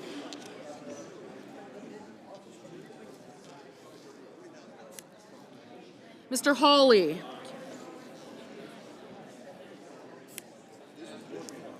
Mr. Heinrich, Mr. Hickenlooper, Ms. Hirono,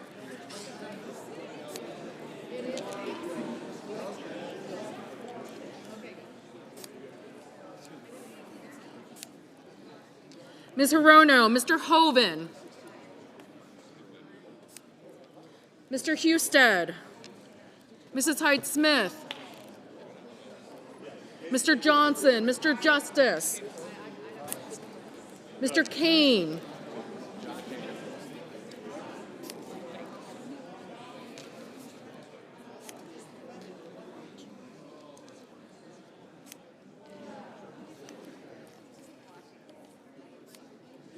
Mr. Kelly, Mr. Kennedy,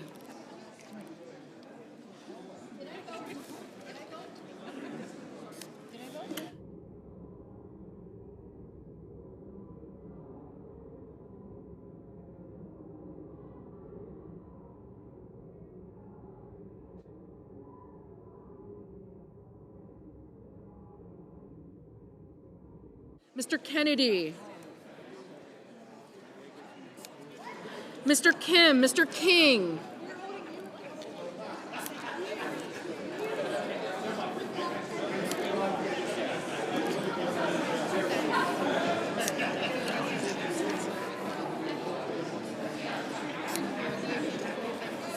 Ms. Klobuchar, Mr. Langford, Mr. Lee,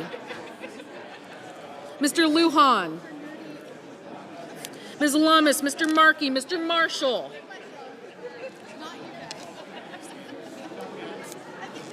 Mr. McConnell, Mr. McCormick, Mr. Merkley, Mrs. Moody,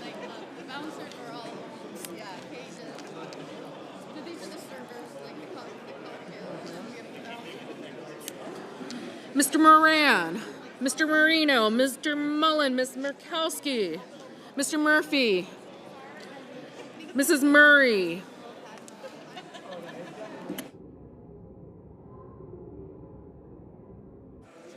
Mrs. Murray, Mr. Ossoff, Mr. Padilla, Mr. Paul, Mr. Peters, Mr. Reed, Mr. Ricketts, Mr. Risch, Ms. Rosen, Mr. Rounds, Mr. Sanders, Mr. Schatz, Mr. Schiff, Mr. Schmidt, Mr. Schumer, Mr. Scott of Florida, Mr. Scott of South Carolina, Mrs. Shaheen, Mr. Sheehy, Ms. Slotkin, Ms. Smith, Mr. Sullivan, Mr. Thune, Mr. Tillis, Mr. Tuberville, Mr. Van Hollen, Mr. Warner, Mr. Warnock, Ms. Warren, Mr. Welch, Mr. Whitehouse, Mr. Wicker, Mr. Wyden, Mr. Young,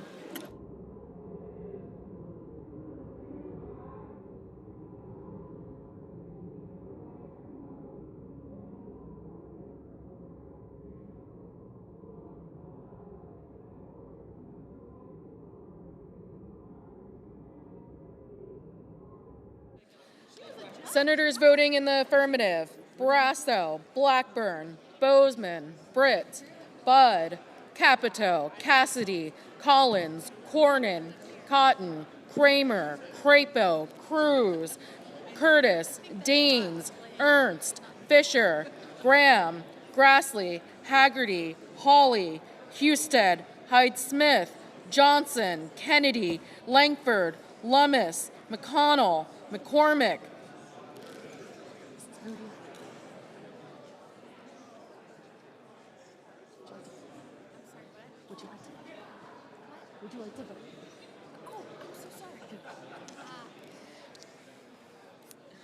Moody, Marino, Mullen, Murkowski, Paul, Ricketts, Rounds, Scott of Florida, Scott of South Carolina, Sheehy, Sullivan, Tuberville, Wicker, and Young. Mr. Banks, aye.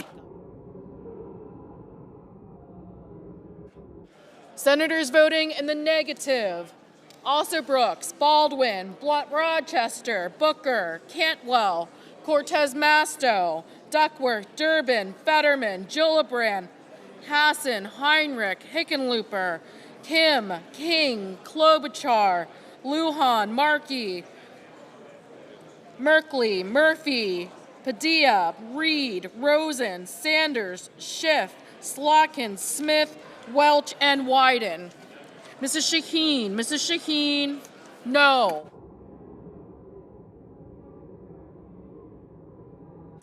Mr. Blumenthal, no. Mr. Lee, aye. Mr. Hoven, aye.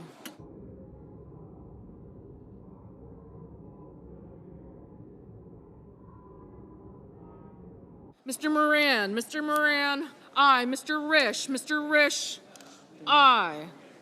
Mr. Thune, aye.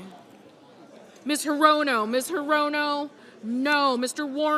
Warner, no.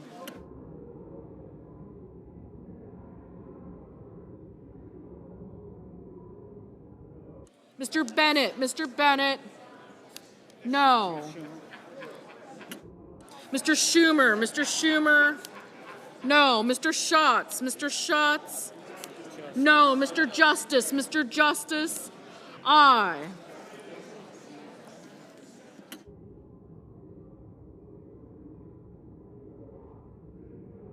Mr. Whitehouse, no.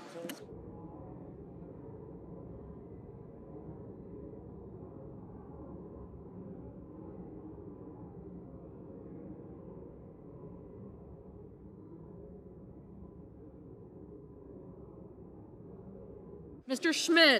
Schmidt, aye. Mr. Van Hollen, no.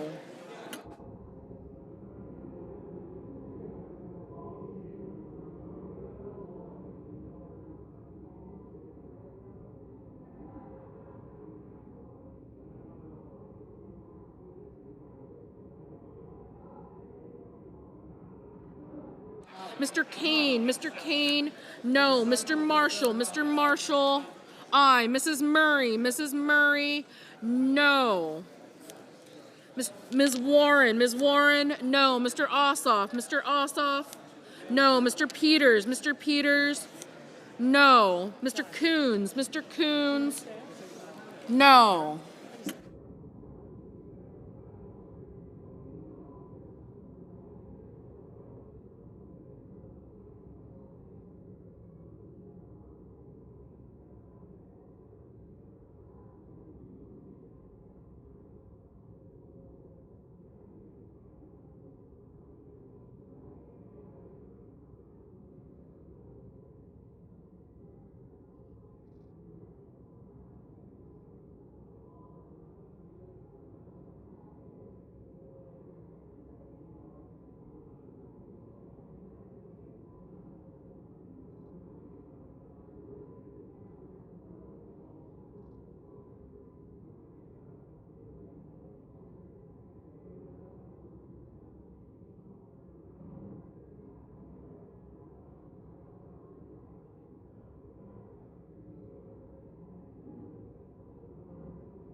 The yeas. The yeas are 52, the nays are 44. The motion is agreed to. Clerk will report the nomination. Nomination, Small Business Administration, Casey Mulligan of Illinois to be Chief Counsel for Advocacy.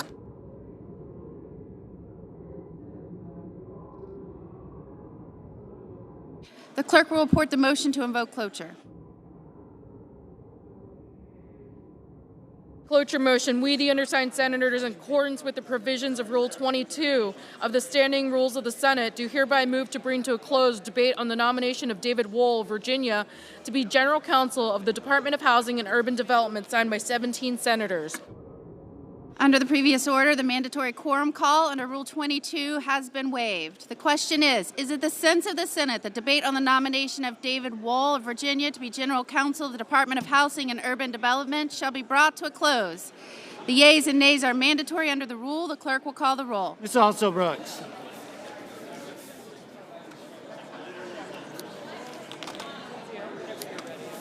Okay. Ms. Baldwin.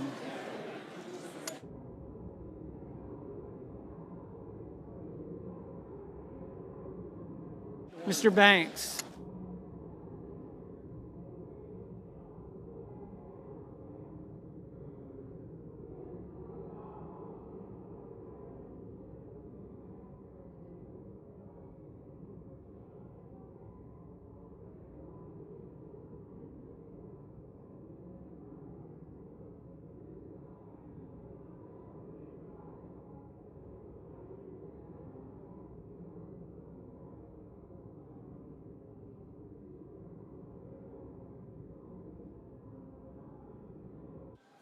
Mr. Barrasso, Mr. Bennett, Mrs. Blackburn, Mr. Blumenthal, Ms. Blunt Rochester, Mr. Booker, Mr. Bozeman, Mrs. Britt, Mr. Budd, Ms. Cantwell, Mrs. Capito.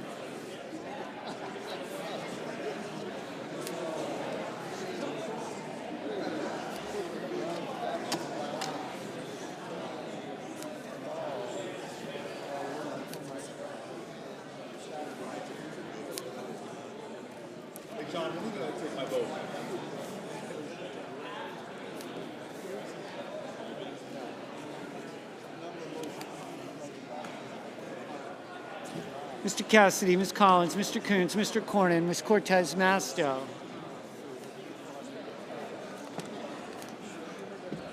Mr. Cotton, Mr. Kramer, Mr. Crapo, Mr. Cruz, Mr. Curtis, Mr. Daines, Ms. Duckworth, Mr. Durbin, Ms. Ernst.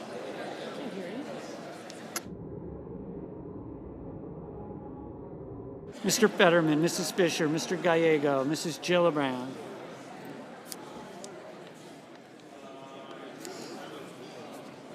Mr. Graham, Mr. Grassley, Mr. Haggerty, Ms. Hassan, Mr. Hawley, Mr. Heinrich, Mr. Hickenlooper, Mr. Rono, Mr. Hoven, Mr. Husted, Mrs. Hyde-Smith,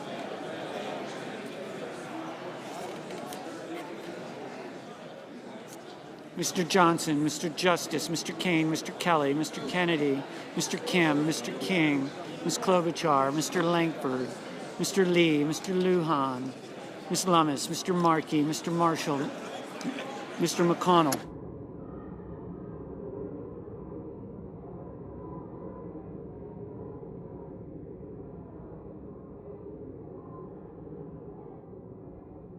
Mr. McConnell, Mr. McCormick, Mr. Merkley, Mrs. Moody, Mr. Moran, Mr. Moreno, Mr. Mullen, Ms. Murkowski, Mr. Murphy,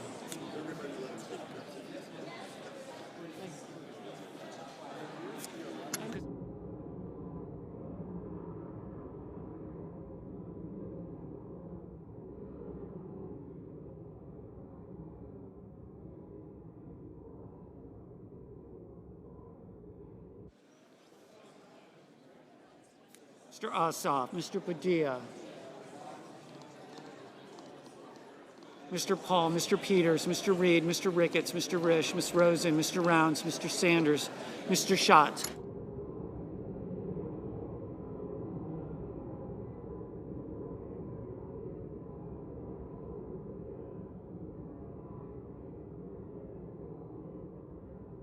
Mr. Schatz, Mr. Schiff, Mr. Schmidt, Mr. Schumer, Mr. Scott of Florida, Mr. Scott of South Carolina, Mrs. Shaheen, Mr. Sheehy, Ms. Slotkin, Ms. Smith, Mr. Sullivan, Mr. Thune, Mr. Tillis, Mr. Tuberville, Mr. Van Hollen, Mr. Warner, Mr. Warnock, Ms. Warren, Mr. Welch, Mr. Whitehouse, Mr. Wicker, Mr. Wyden, Mr. Young.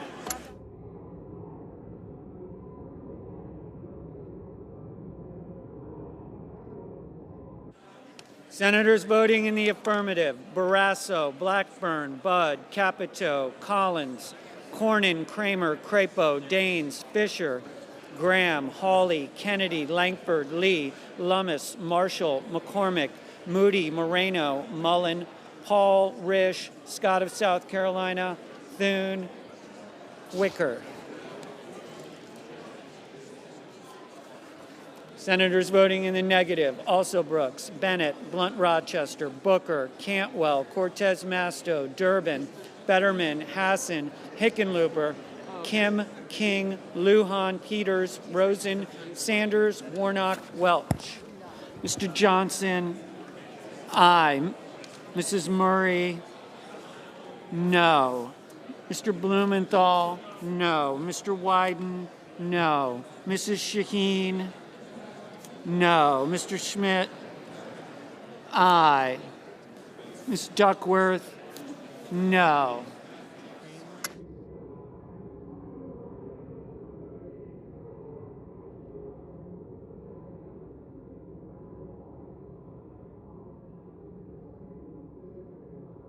Mr. Sheehy, aye.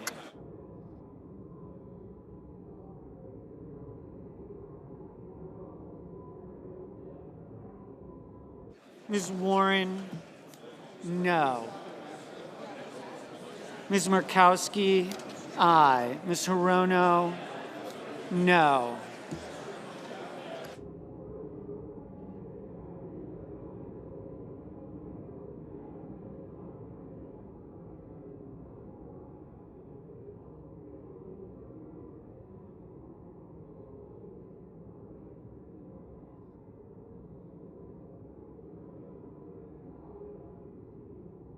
Mr. Banks, aye. Mr. Cotton, aye. Mr. Bozeman, aye. Mr. Van Hollen, no. Ms. Klobuchar, no.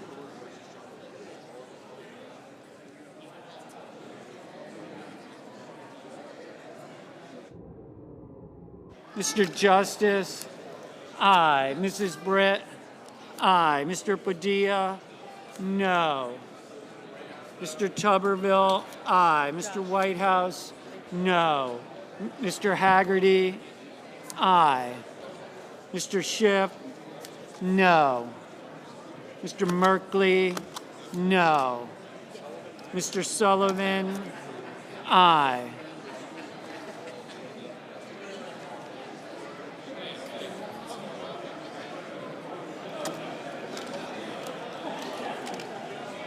Mr. Ossoff, no.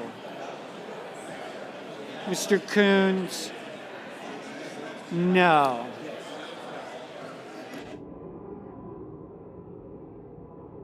Ms. Slotkin, no. Mr. Reed, no.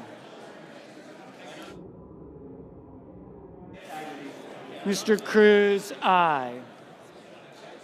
Ms. Smith, no. Mrs. Gillibrand, no. Ms. Baldwin, no. Ms. Ernst, aye.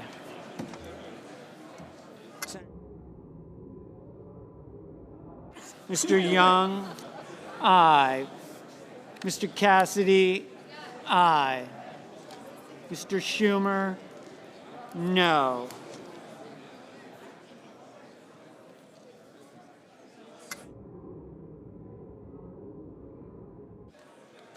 Mr. Ricketts, aye. Mr. Curtis, aye. Mr. Murphy, no. Mrs. Hyde-Smith, aye.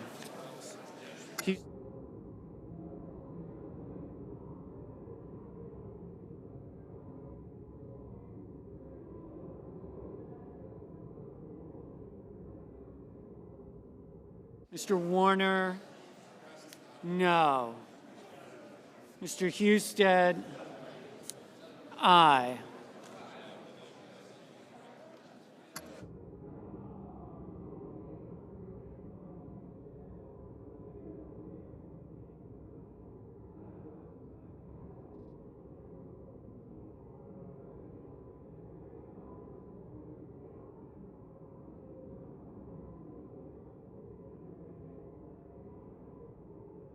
Mr. Heinrich, no. I have.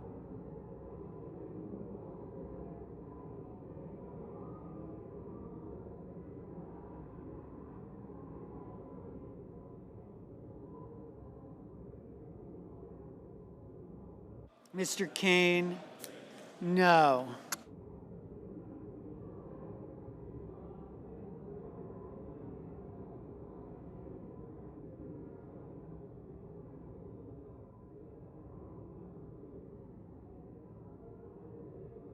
Mr. Grassley, aye.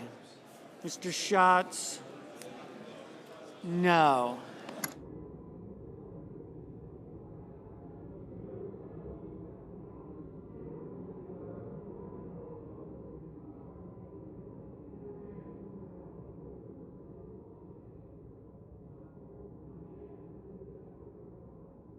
Mr. Moran,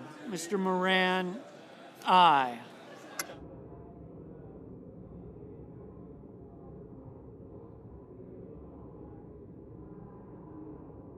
Mr. McConnell, aye.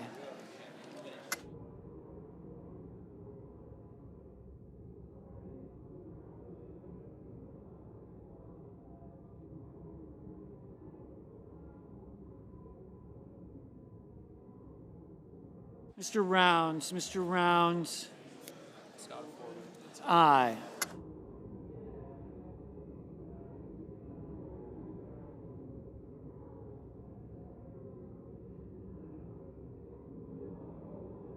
Mr. Hoven, aye.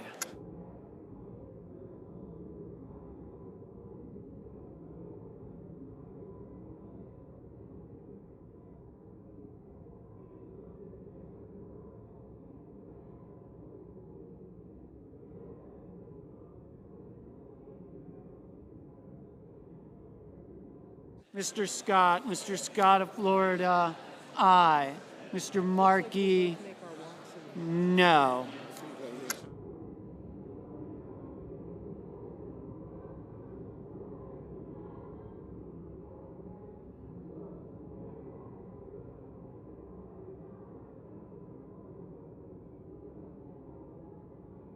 The yeas are 52, the nays are 45. The motion is agreed to.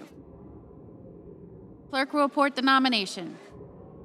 Nomination, Department of Housing and Urban Development, David Wohl of Virginia to be General Counsel.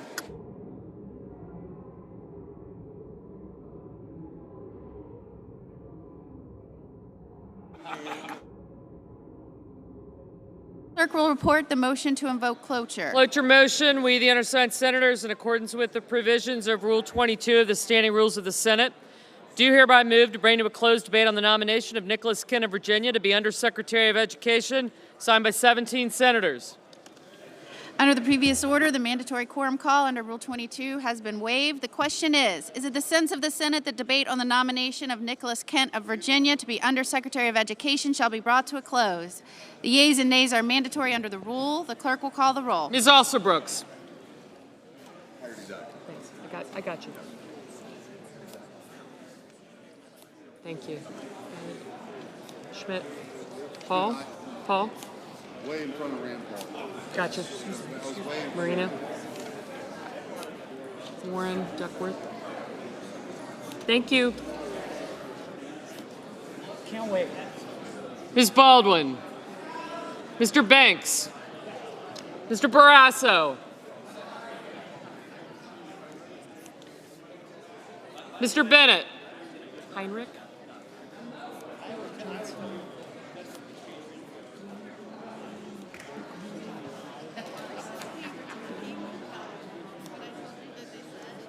I would like to vote. You got it. Thank you. Thank you. Thank you. Positions and status.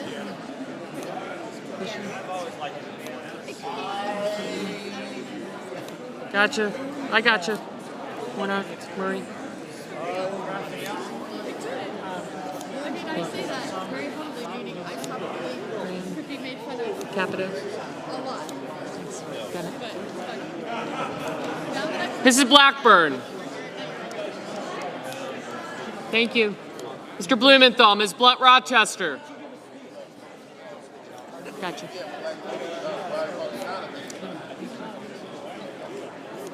Ms. Collins. Thank you. Britt Cotton.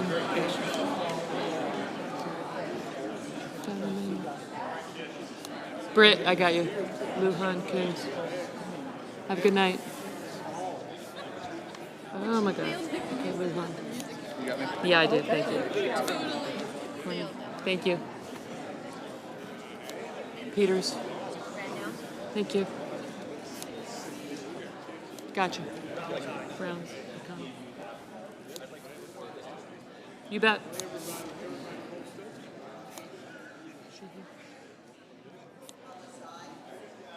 Oops.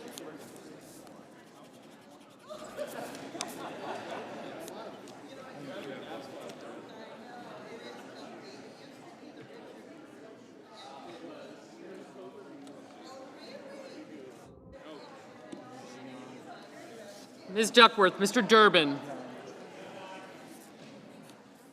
Justice, thank you. Ms. Ernst. Thank you. Thank you. Mr. Fetterman, Mrs. Fisher.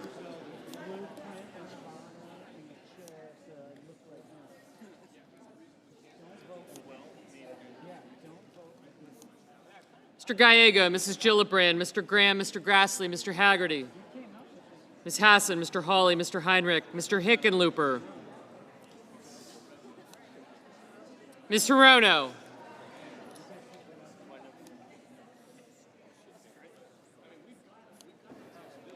Mr. Hoven. Mr. Husted. Mrs. Hyde-Smith.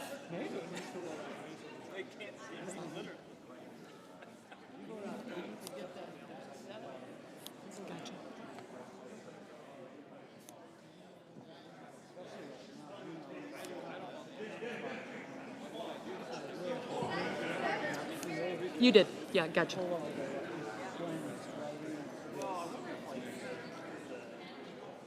Mr. Kane, Mr. Kelly, Mr. Kennedy, Mr. Kim, Mr. King, Ms. Klobuchar, Mr. Langford, Mr. Lee, thank you, Mr. Lujan, Ms. Lummis, Mr. Markey, Mr. Marshall, Mr. McConnell, Mr. McCormick, Mr. Merkley, Mrs. Moody, Mr. Moran, Mr. Marino, Mr. Mullen, Ms. Murkowski, Mr. Murphy, Mrs. Murray, Mr. Ossoff, Mr. Padilla, Mr. Paul, Mr. Peters, Mr. Reed, Mr. Ricketts, Mr. Risch, Mr. Risch, Ms. Rosen, Mr. Rounds, Mr. Sanders, Mr. Schatz, Mr. Schiff, Mr. Schmidt, Mr. Schumer, Mr. Scott of Florida, Mr. Scott of South Carolina, Mrs. Shaheen, Mr. Sheehy, I don't want to do all this blabbering and then leave.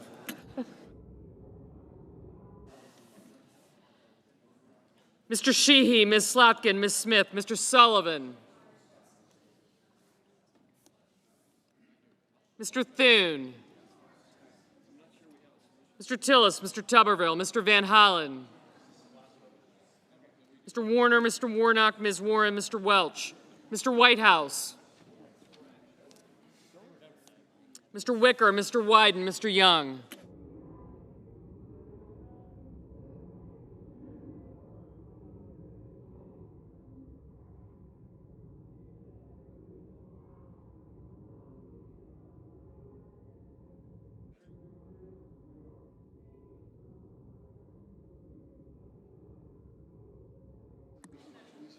Senators voting in the affirmative: Barrasso, Blackburn, Britt, Budd, Capito, Collins, Cornyn, Cotton, Kramer, Crapo, Cruz, Curtis, Daines, Ernst, Fisher, Graham, Grassley, Haggerty, Hawley, Hoeven, Husted, Johnson, Justice, Kennedy, Lee, Lummis, McConnell, McCormick, Moody, Moran, Marino, Mullen, Murkowski, Paul, Ricketts, Risch, Rounds, Schmidt, Scott of Florida, Scott of South Carolina, Sheehy, Tuberville, Wicker, and Young.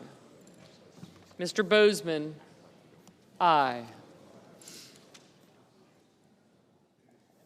Senators voting in the negative: Alsobrooks, Baldwin, Bennett, Blumenthal, Blunt-Rochester, Cantwell, Coons, Cortez Masto, Duckworth, Durbin, Fetterman, Gillibrand, Hassan, Heinrich, Hickenlooper, Hirono, Kane, Kim, King, Lujan, Markey, Merkley, Murphy, Murray, Ossoff, Padilla, Peters, Reed, Rosen, Sanders, Schatz, Schiff, Schumer, Shaheen, Slotkin, Smith, Van Hollen, Warner, Warnock, Warren, Welch, Whitehouse, and Wyden.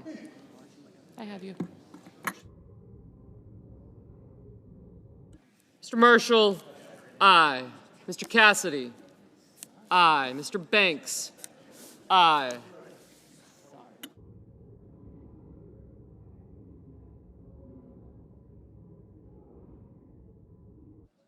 Ms. Klobuchar, no.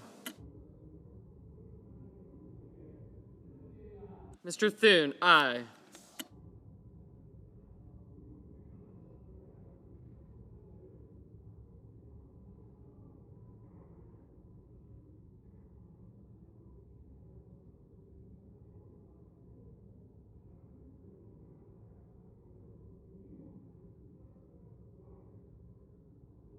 Mr. Booker, no.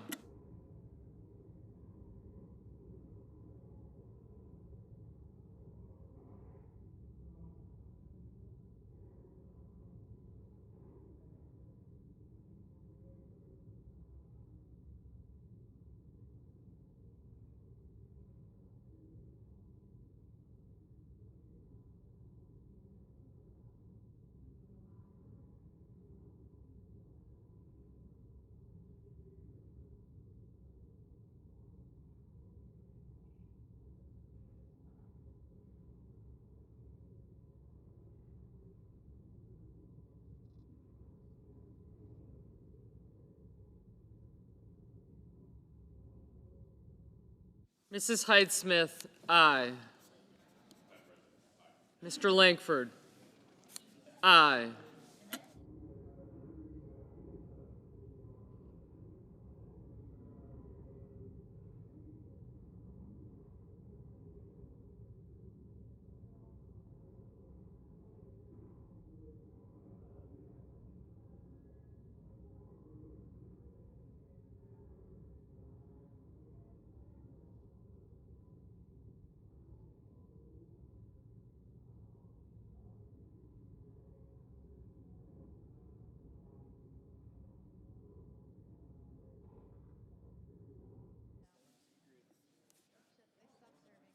Mr. Sullivan, aye.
On this vote, the yeas are 52, the nays are 45, and the motion is agreed to. The clerk will report the nomination. Department of Education, Nicholas Kent of Virginia to be Undersecretary. Senator from Kansas.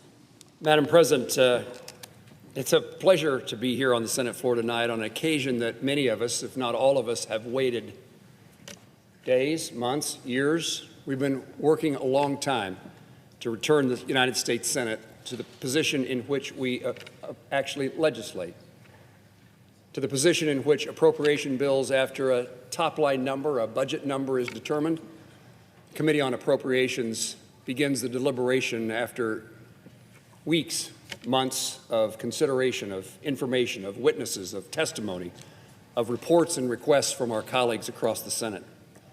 Sometimes I think the appropriators are thought of as a unique group of people, but isn't the reality that every member of the United States Senate is an appropriator?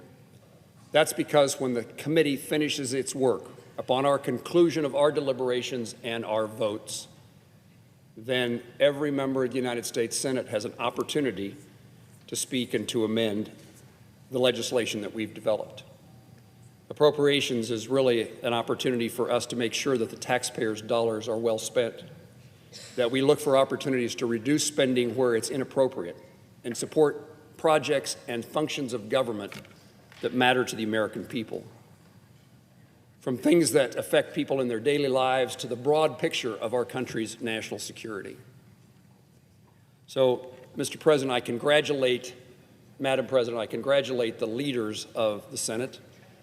The majority leader who, upon his election to serve as majority leader, determined that he was going to be certain that we return to something we call, in days gone by, regular order, in which the committee passes 12 appropriation bills and the Senate considers those 12 appropriation bills. They're considered by the House and, when conferenced and reconciled, off to the President. In the absence of that, the Congress of the United States and my colleagues in the Senate, we lose authority and control over one of our primary responsibilities. On behalf of the American people, we make decisions about their hard-earned dollars and how they are spent. We make decisions about how to avoid spending that is wasteful. And that appropriation process has been absent for way too long in this body. The bills that we are about to consider, and there'll be a unanimous consent request made by me in a few moments. And that unanimous consent request will ask that 4 appropriation bills be considered by the United States Senate beginning this evening. 4 appropriation bills, because those 4 appropriation bills have come through the committee process. Almost without exception, they've been approved in a largely bipartisan way, in many instances unanimously by every Republican and Democrat on the committee.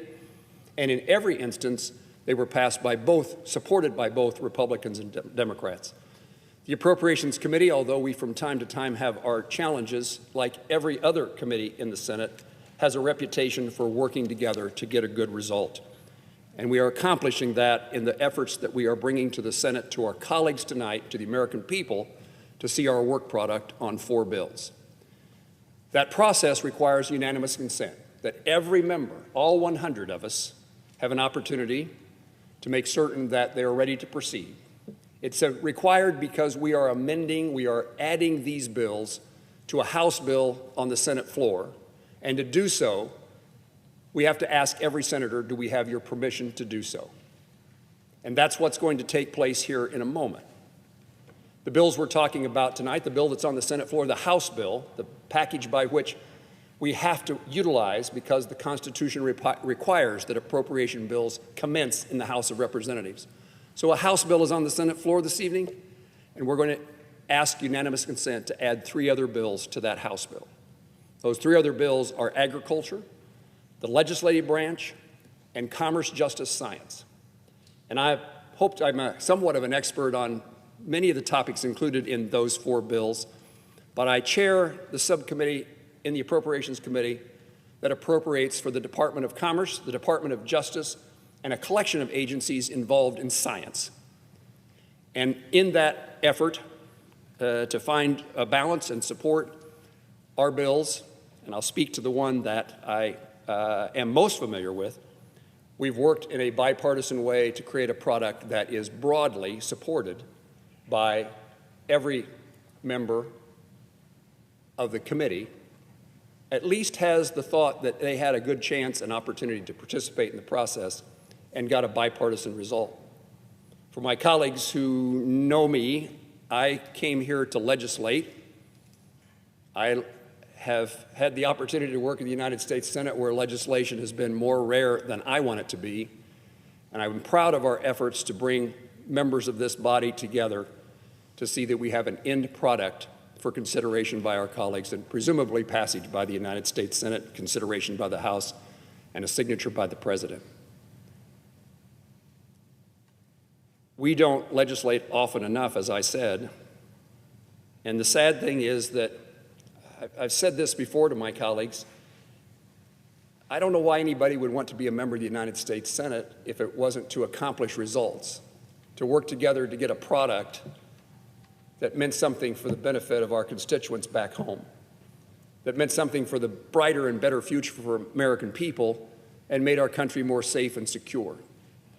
And when we don't do our responsibilities, when we're unable to accomplish that goal, we harm not only the institution of the United States Senate and its role in our government, but we harm the American people. In the bill that I'm most responsible for in this package of four, the Department of Commerce is what you might expect it to be. It affects our business communities and climate. It affects international trade. It's important for communications and telecommunications and broadband. It's a broad array of issues and agencies within the Department of Commerce that we are monitoring, we are making certain they are performing correctly as to the best of our ability, and we're determining how much money they need to operate. The Department of Justice is one that certainly comes home to the American people quickly. It's about, in many instances, about law enforcement. This department funds, for example, the FBI, the DEA, the ATF, the U.S. Marshals, and they fund many of our local grants to our local sheriffs and police departments. Hugely important for the safety and well-being of the American citizens.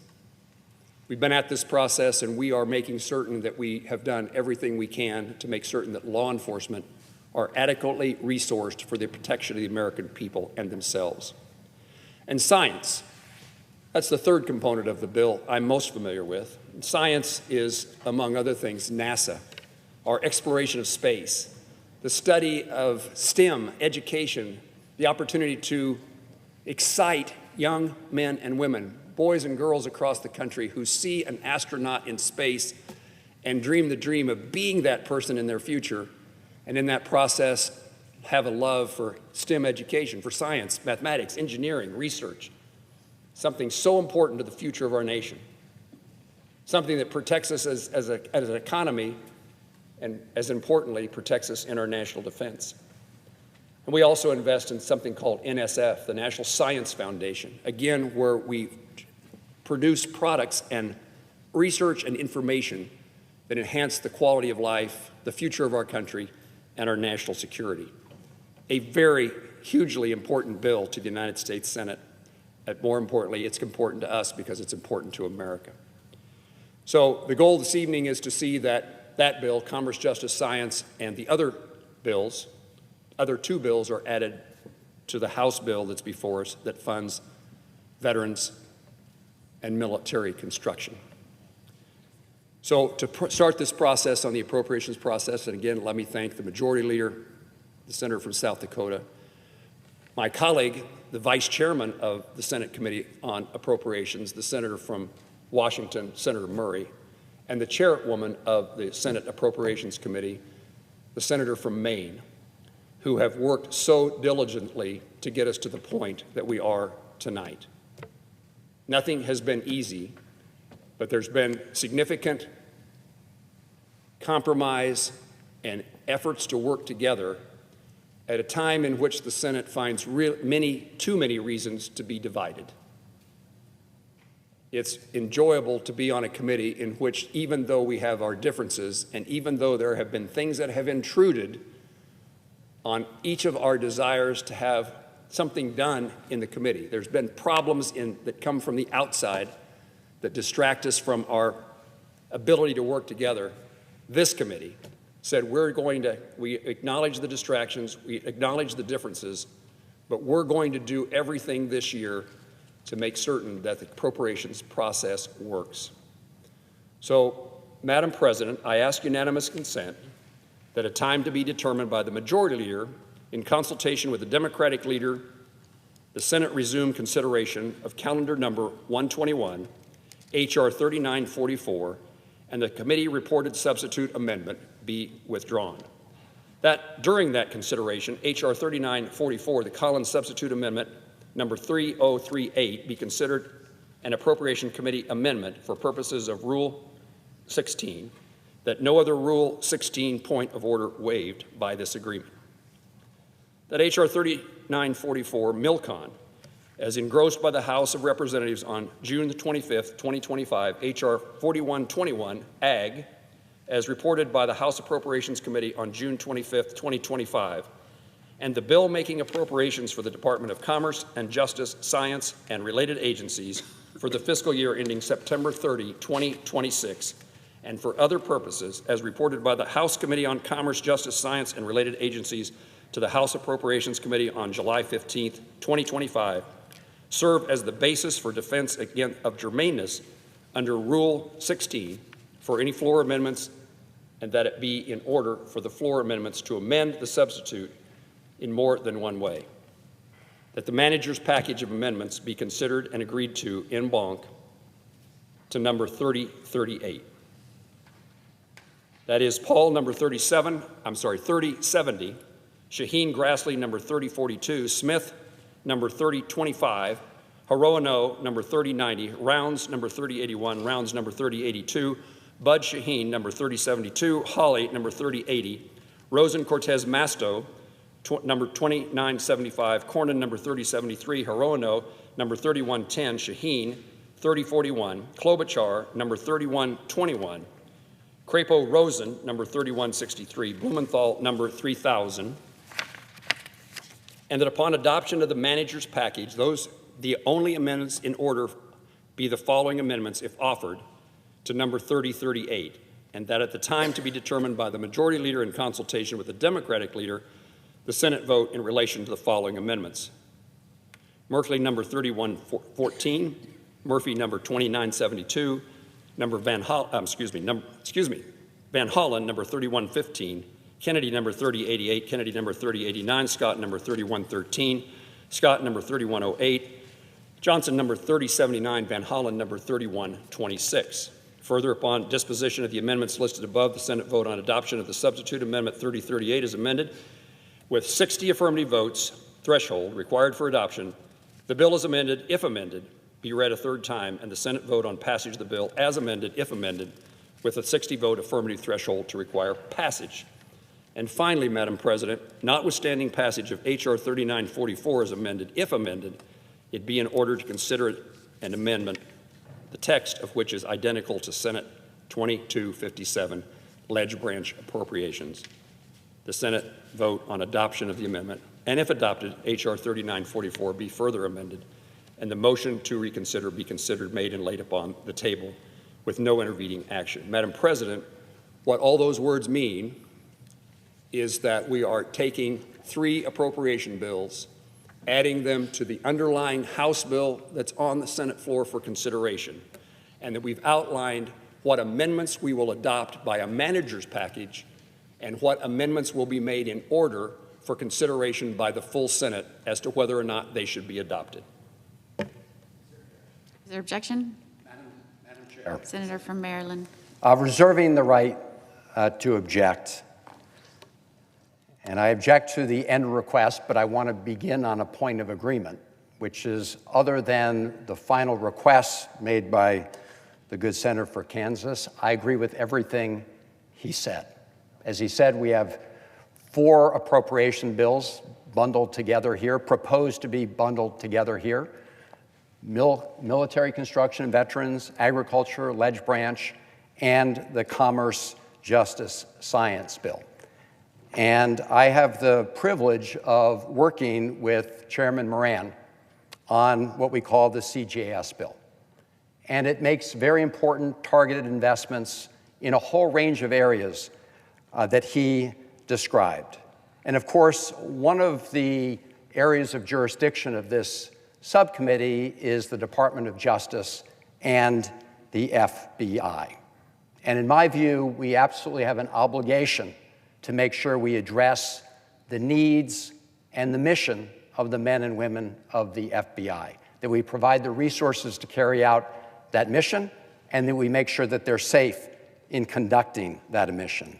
And I'm here on the floor objecting to this request today because just a short time ago, the Trump administration took $1.4 billion that this Congress had set aside on a bipartisan basis and proposed that instead of going to a site for a new headquarters that had met the security requirements and that had gone through a competition, the administration proposed to effectively rescind those funds and use them for a different purpose without presenting a plan as to how their alternative would meet the security requirements for the men and women of the FBI.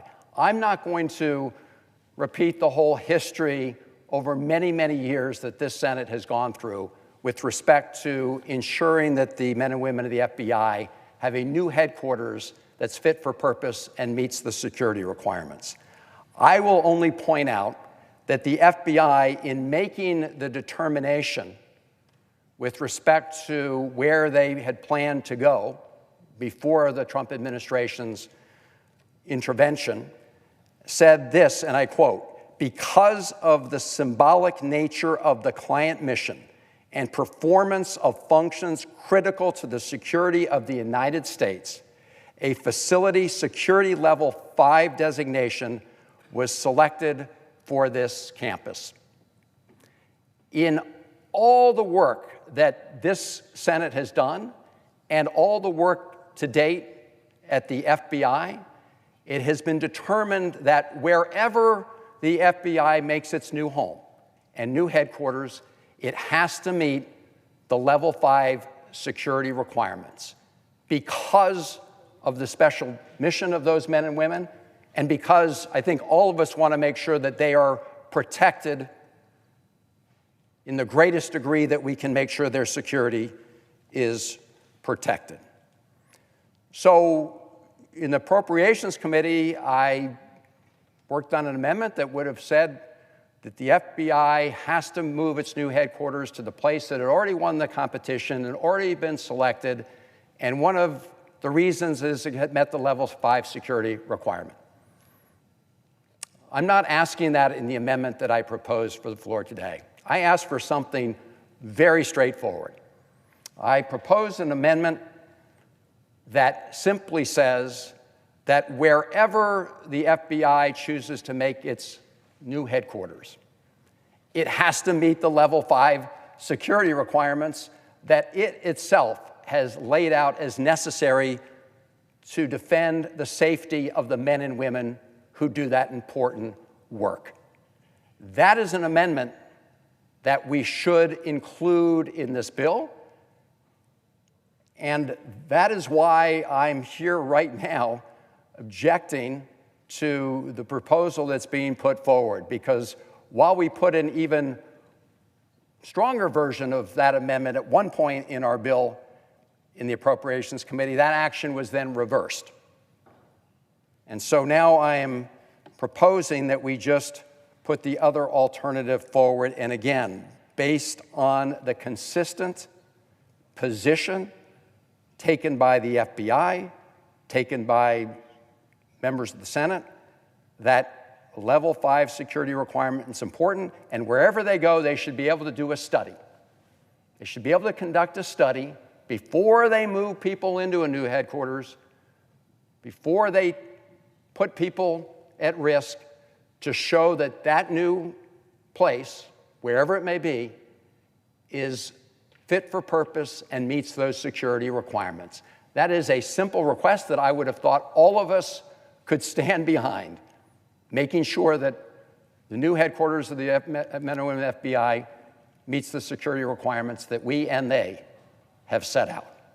And so that is why I reserve the right to request, and I will now ask the senator to modify his request so that my amendment, number 3126, be included in the list of amendments in the manager's package to be adopted en bloc. Will the senator from Kansas so modify his request? Reserving the right to object. Madam President, let me explain what the senator from Maryland is asking be done. And I explained earlier that there's a set of amendments that is in this unanimous consent request that are put into a manager's package where they've been agreed by both the Republican and Democrat leaders of the Senate. In other words, there's been agreement that these amendments are satisfactory and will be adopted upon the adoption of that amendment. The senator from Maryland's amendment that he seeks is not in that list because it's in the other list I described, the list that requires a vote of the Senate to determine whether or not that amendment should be adopted, in this case by 51 votes of the Senate. So Senator Van Hollen's, the senator from Maryland's request is, can I move my amendment? Can we modify the unanimous consent request to move my amendment to the place that it's assured of being passed, rather than leave it in the place in which he offers that amendment during the debate of the bills, the underlying bills that we're talking about this evening, in this case, Commerce, Justice, Science, and allow the members of the United States Senate to agree or disagree by approving his amendment with 51 votes or not. So, Madam President, the change in procedure is, do I get my amendment approved by unanimous agreement, or do I have to earn the votes of 51 senators to have my amendment approved? And the reality is there is not unanimous agreement that the amendment that the senator is speaking, the senator from Maryland is speaking about, there is absolutely not unanimous agreement across this Senate floor, perhaps not even in a partisan way. There may not be agreement from the Democrat members of the Senate, and there may not be agreement from the Republican members of the Senate, and therefore it's impossible for us to agree to allow an amendment that we know has controversy and is not acceptable to 100 senators to get this special privilege of being adopted so easily. The underlying unanimous consent request allows for the amendment that the senator from Maryland is proposing. He has the right to offer the amendment on the floor. That has been agreed to, but that is insufficient for the senator, and he wants to modify his amendment to be more easily, in fact, automatically accepted. This issue, sadly, if the senator from Maryland ultimately objects to the underlying request, if he is not able to have his consent agreement modified to get the amendment in the position he wants, he then has to decide, if he fails in that regard, he has to decide, do I want to object to all the bills, all 4 of them from being considered? And unfortunately, that includes Commerce, Justice, Science, which I and the senator from Maryland have worked on together as the chairman of that committee and as the ranking member or vice chair of that committee. And should he ultimately object to the entire package here because he isn't successful on this request to move his amendment, then all the work that he and I and the members of the subcommittee and the members of the full committee and other senators in their input have put together that passed in a bipartisan way out of the committee that bill will fall by the wayside. We will then not consider commerce, justice, science tonight, tomorrow, next week, and in my view, the United States Senate will never see commerce, justice, science appropriation bill on the Senate floor. And therefore, our work to fund NASA, to fund the National Science Foundation, to fund our police in our home communities and our sheriffs in our home counties, to support the FBI, the DEA, the ATF, and the U.S. Marshals, and to support the Department of Commerce in its efforts to grow the country's economy, provide broadband to our constituents at home, rural and urban, and to support the efforts of trying to find trade agreements by this administration and the efforts at USTR to find those satisfactory agreements that grow our nation's economy, the work that we've gone through to this point becomes irrelevant. If this was a momentary setback, I'd feel less concerned, less emotional, less connected to the desire of having this bill see consideration on the Senate floor in this package. Our appropriations process, which I have bragged about tonight, our appropriations process is fragile. We have been successful because we've each set aside things that we find objectionable and worked for the common good of the committee and the American people. It has been so long since the United States Senate has done its work in this arena and too many others.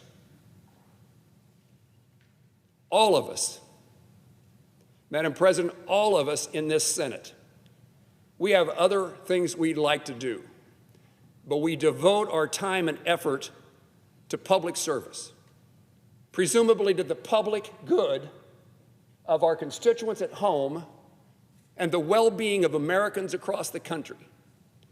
And whether we do that well or not has a consequence around the globe. The United States of America is a place that needs to demonstrate to others in our own country, but others around the world, that we still have the capabilities of governing. My view is that I've never served in the United States Senate when it was at its best. What I know about the Senate is what I read as a kid. What I know about the Senate as the way it should be is the way I learned about it in history. And I want to work here where we do our jobs. If we fail here, we don't just fail for the moment. Once again, the appropriations process is set aside. When we return in September, I hope we're able to do more appropriation bills, but I doubt that this is the first one to be considered, and I doubt that the senator from Maryland's amendment goes away, so the problems we have tonight aren't going to disappear.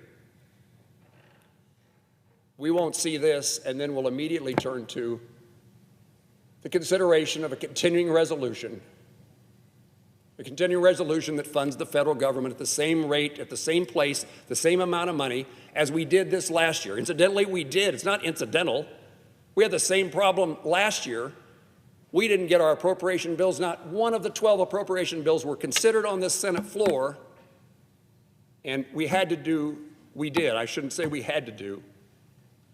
We did a continuing resolution saying we can't decide this. We can't get our act together well enough as Republicans or Democrats or as however you want to categorize people. We can't work together well enough to pass 12 appropriation bills on the Senate floor if we were ever given the chance.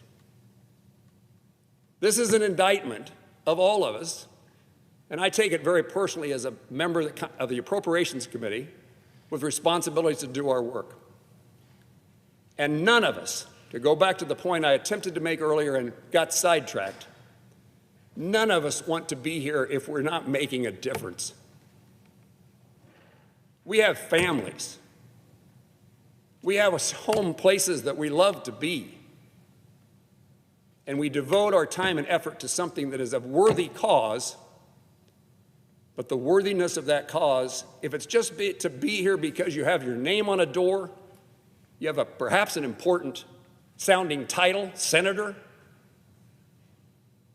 There is no joy. There's no joy for me, and I can't imagine there's joy for others if the answer, well, we just can't work together well enough to do what the American people insist on, demand, and certainly deserve. This place needs to prove its relevance. And once again, if we see failure tonight, that failure will continue, and we'll demonstrate it one more time. Well, they just couldn't do it. They didn't get it done. Well, they passed 3 out of 12 appropriation bills. And in September, as the government is approaching a shutdown, because we haven't funded these 12 bills, we haven't passed these 12 bills, we're once again on the Senate floor scrambling to figure out how we keep the government open.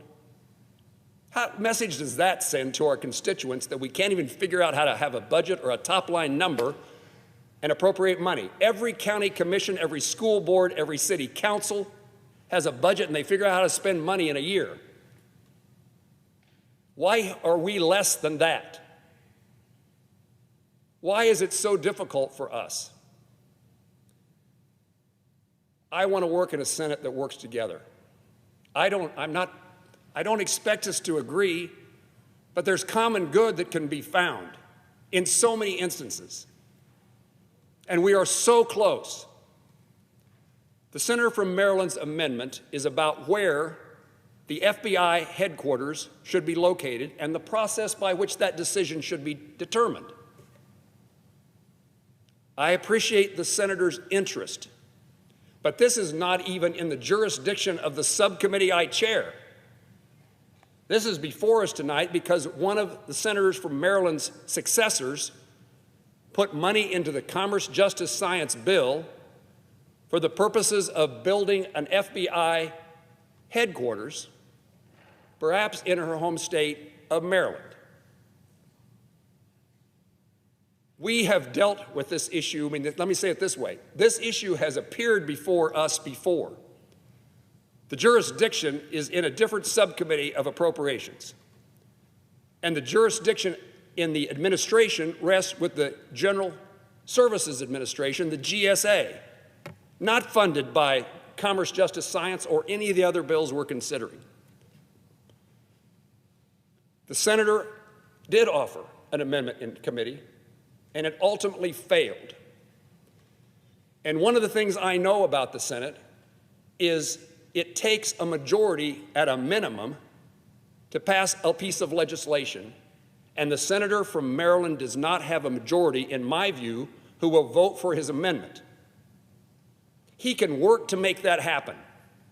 The senator from Maryland can lobby and encourage and educate senators on the Senate floor and in their offices from now to the time that this bill passes. If he objects, if he ultimately objects because he doesn't have a modification to where he fits in the adoption of what we're talking about, then none of the things in the bill become law, and he's lost his opportunity to make the case to 99 of his colleagues about whether he's right or not. The senator and I have worked to find a conclusion that would be satisfactory, and I've been unable to. We've been unable to. I don't know exactly what my reputation is in this place,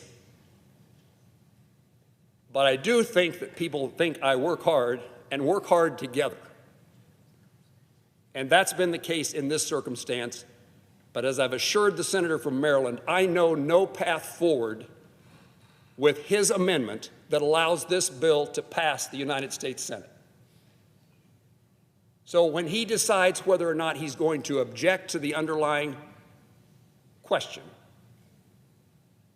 the question is to the senator from Maryland is, the things that we've worked on together, do they matter more than the amendment that you want in such a way that you're unwilling to offer the amendment on the Senate floor and let the Senate work its will? I think I'm about ready to conclude my remarks, but it reminds me that so many times by our colleagues who are not on the Appropriations Committee, I think we get criticized for being insular. That's not true. We take input from every senator. 99 of the senators in this body provided information to the Appropriations Committee to tell us how to do our work. But there's this sense that we do our own thing.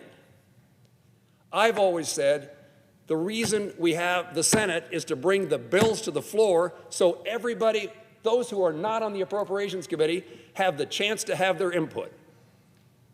I can't turn what was a majority vote against the senator from Maryland's amendment into something that a majority of my colleagues would support, but we are willing. The majority leader has indicated to the senator from Maryland he can have a vote to see if he can do it.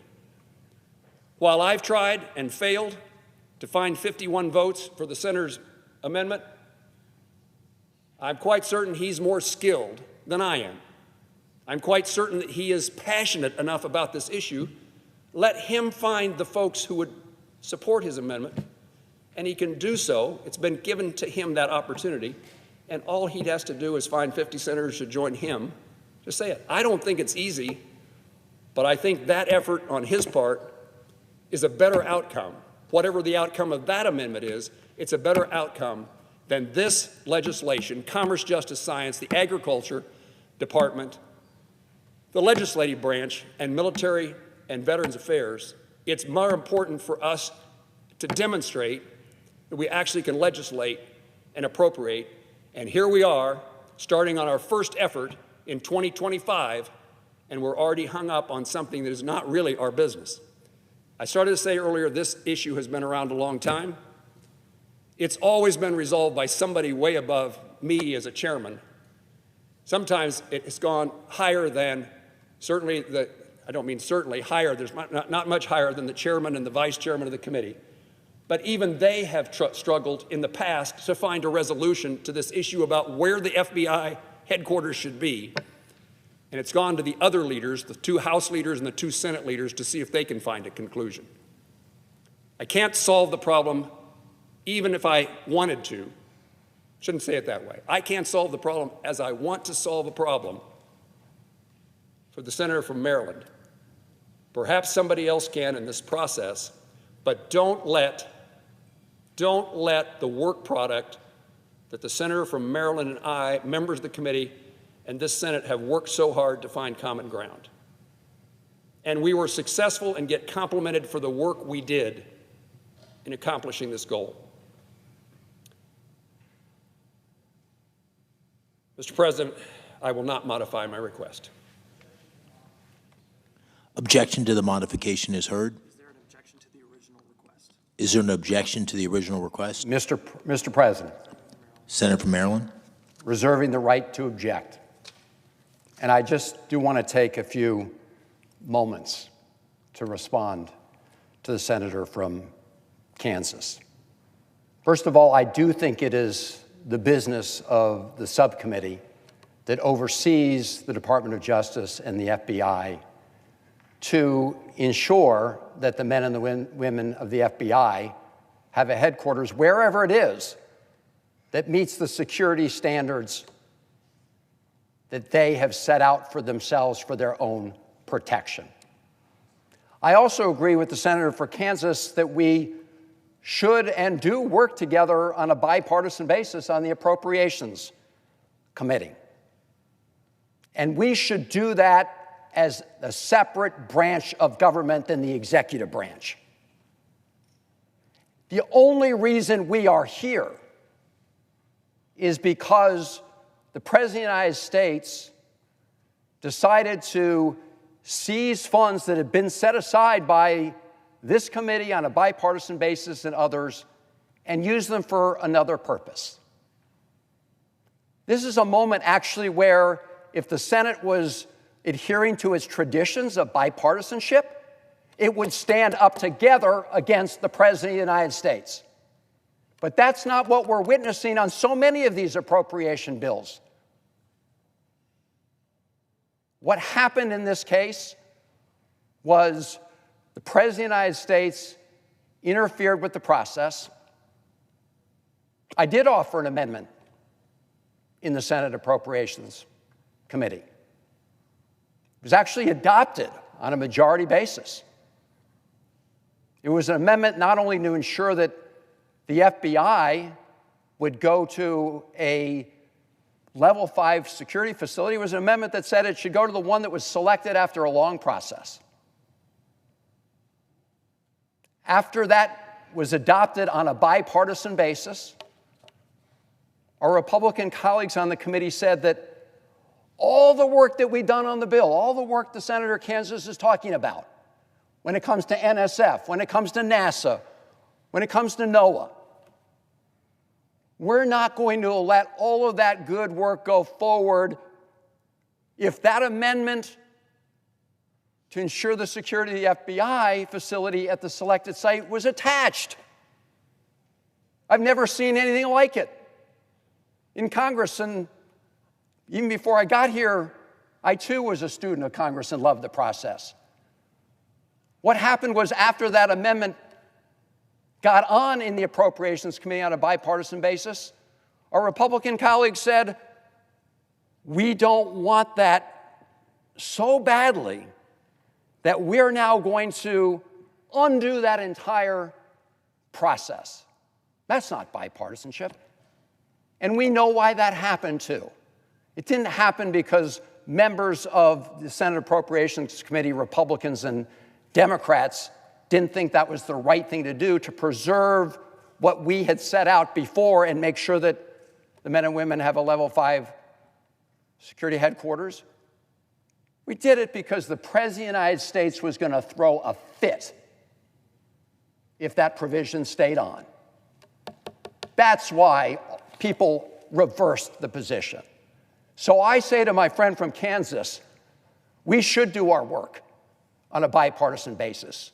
And we shouldn't make our decisions out of fear about what somebody in the White House is going to do, because that distorts the entire process here in the United States Senate. And so I believe that if we set this aside for now, we will, I hope, be able to get it back on track in September. And I hope we will return to what has been that bipartisan tradition and not allow the executive to come in, undo work that had been done on a bipartisan basis. This is not about picking the location in this amendment. This is simply about making sure that the men and women of the FBI have a building that is secure. And I will just end with this. The last time the Trump administration was in the White House, they also played with this whole issue.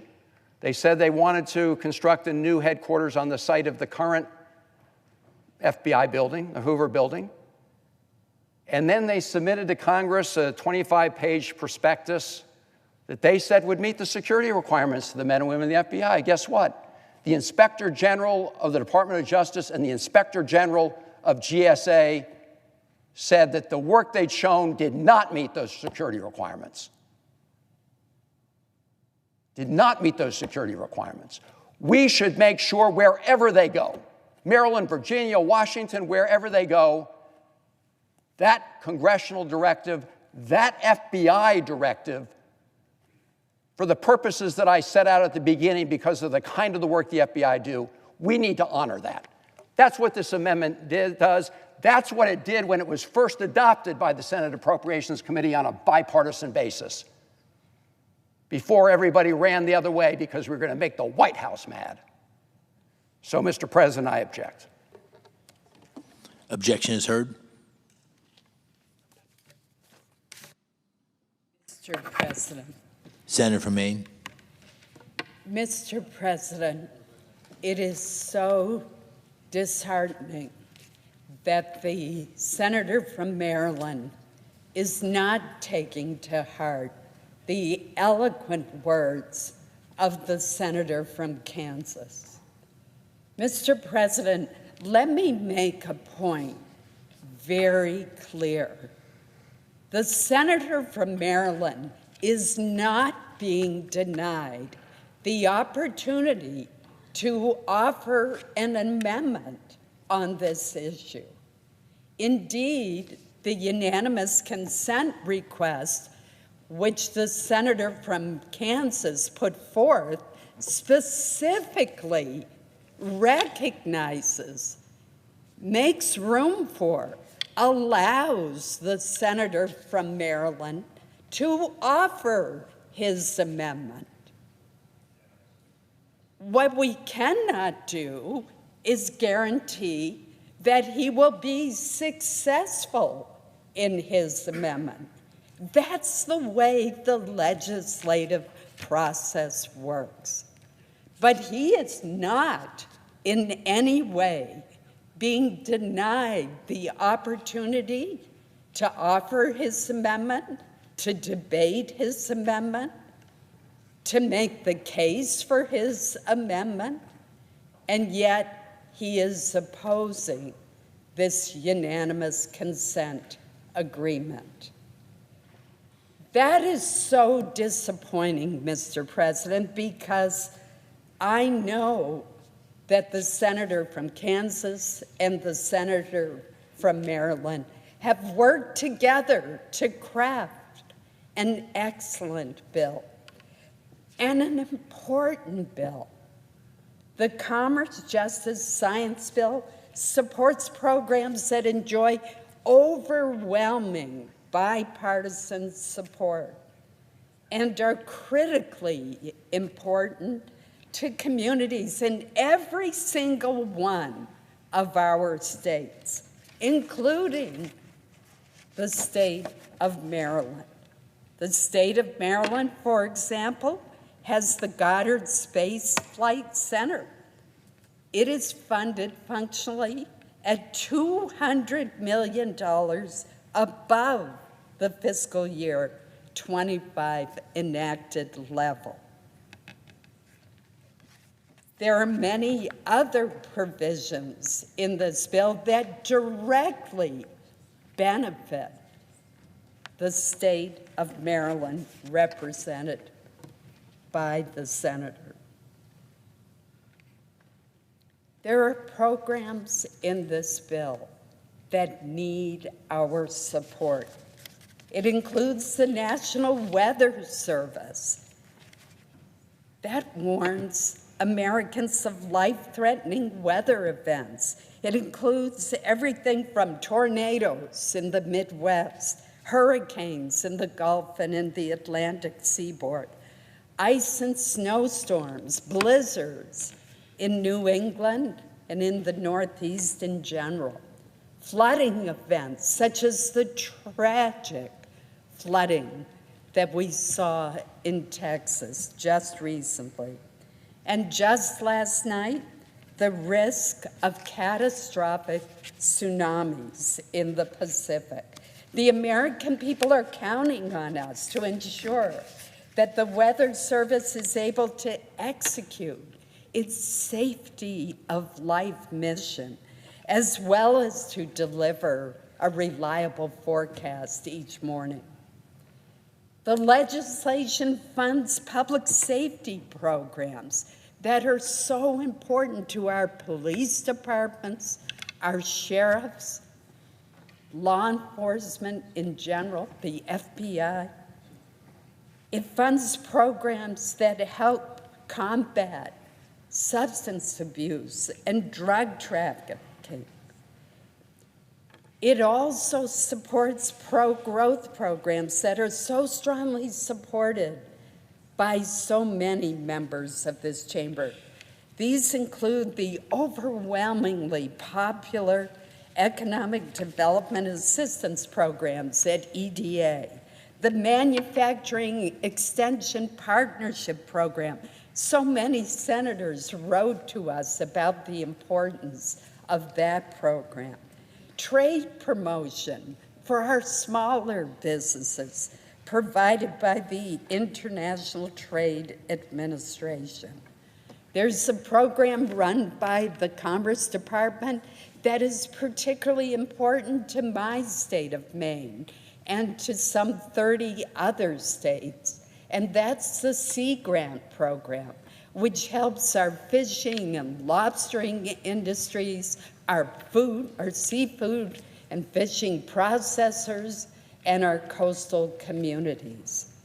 And, Mr. President, it supports American leadership in scientific research. That includes the cutting-edge research supported by the National Science Foundation in critical fields like artificial intelligence and quantum computing. We absolutely cannot cede our dominance in these fields to China. That's why this bill is so important. I would urge my colleagues to call the presidents and the chancellors of your state's public and private universities and ask them for their thoughts on the value of National Science Foundation-supported research. I can predict that you will be told just how important it is that we fund the NSF, and that is what we have done in this bill. And of course, this legislation supports NASA, one of the jewels of the United States government and our country. And I know that the funding for NASA is particularly important in states with a major NASA presence, including Maryland, as well as Alabama, Mississippi, Florida, California, Ohio, Texas, Virginia, Louisiana. Mr. President, a final note on this bill. The allocation for the Senate version of this legislation, the CJS legislation, is $79.7 billion. This is very close to the amount that the House subcommittee has reported. So this is a bill that we could send to conference with the House and be assured that we could get a product to send to the president's desk to be signed into law, to avoid a continuing resolution that just puts these important programs, these vital agencies on autopilot. We don't want to do that. We want these important programs, these vital agencies and departments to reflect the deliberation, the debate, the hearings that we had through the Appropriations Committee. Let's not miss this opportunity. Let's not kick the ball down the road and hope that somehow it can be worked out. Again, let me emphasize what I believe to be the absolutely key point here. No one is denying the senator from Maryland the opportunity to offer his amendment on the Senate floor. There are many members of this body who decided to withhold amendments that they might want in the interest of expediting consideration of this package.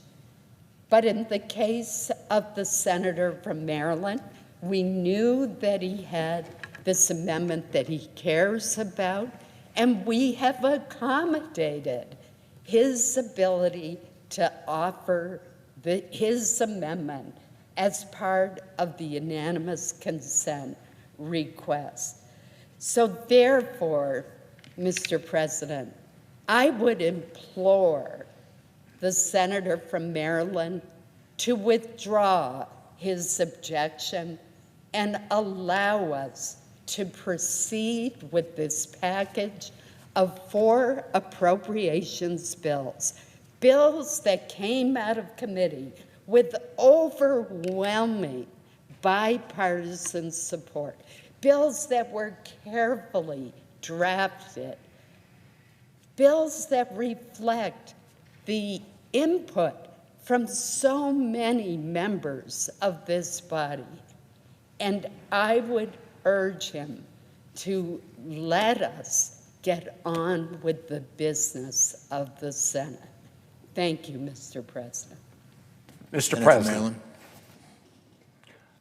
I want to start by thanking the chair of the Appropriations Committee, and I see the vice chair of the Appropriations Committee is Senate floor, Senator Murray.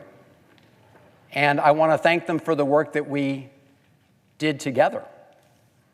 And the senator from Maine described very well the important initiatives and funding that are contained in the Commerce, Science, Justice Science Bill, CJS bill, for all those important purposes. I agree. And I would ask why our Republican colleagues saying that they won't let this package go through if it includes a provision that requires that wherever the FBI moves its new headquarters, that it meets the security requirements that we've set out for the men and women of the FBI. And I appreciate the fact that the senator from Maine talks about how I can offer an amendment on the Senate floor.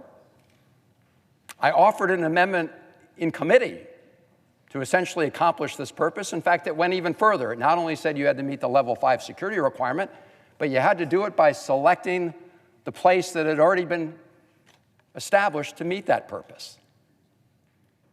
And the amendment passed through the democratic process in the Appropriations Committee. It passed. And apparently, there was such great concern down at the White House. I don't even know who exactly. I've been asking for a long time for a discussion on the merits of this. Who is it that's actually objecting to the provision that requires that the FBI headquarters building, wherever it is, meets level 5 security? Who is objecting to this? And that amendment passed, and then all of a sudden, it was undone. That democratic process was undone by another vote when it became clear that the White House wanted to have a different outcome. So I just say to my colleagues again, if we're going to be true to Article 1, if we're going to work together as colleagues to do the work of the Congress, we need to make independent decisions among ourselves and not be so easily turned around by the dictates of the person at the other end of Pennsylvania Avenue. And it's no secret to anybody here that that is what's happening on so many occasions, on so many issues during this appropriations process. I hope that will change. I hope it will change in the coming weeks, in the coming months.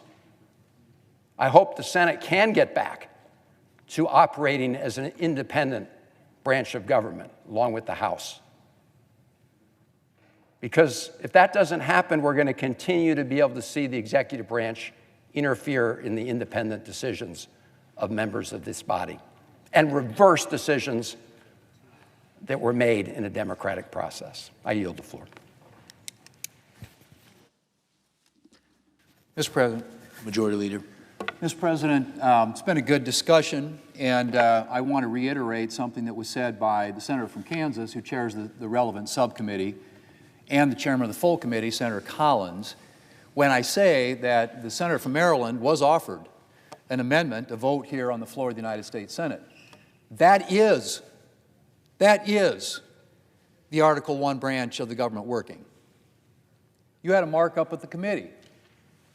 The senator offered his amendment.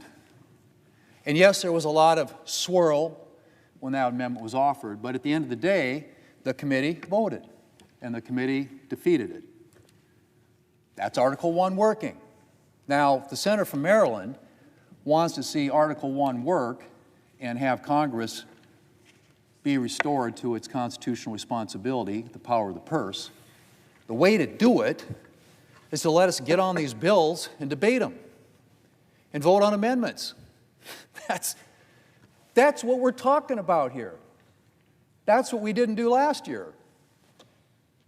He could have had a vote on the floor on the amendment last year, but oh, that's right, we didn't do appropriations bill last year. We're actually trying to restore regular order where people like the senator from Maryland, who has an important role on the Senate Appropriations Committee, has an opportunity in front of all United States senators to get a vote on his amendment. What he is insisting on is a guaranteed result. Well, that doesn't happen here. And in the process, he's holding hostage 99 other senators who want to proceed to this bill. 99 other senators, because many of them have interest in this legislation. As was pointed out by Senator Moran, there are lots of things funded, programs that are important to senators here on both sides of the aisle.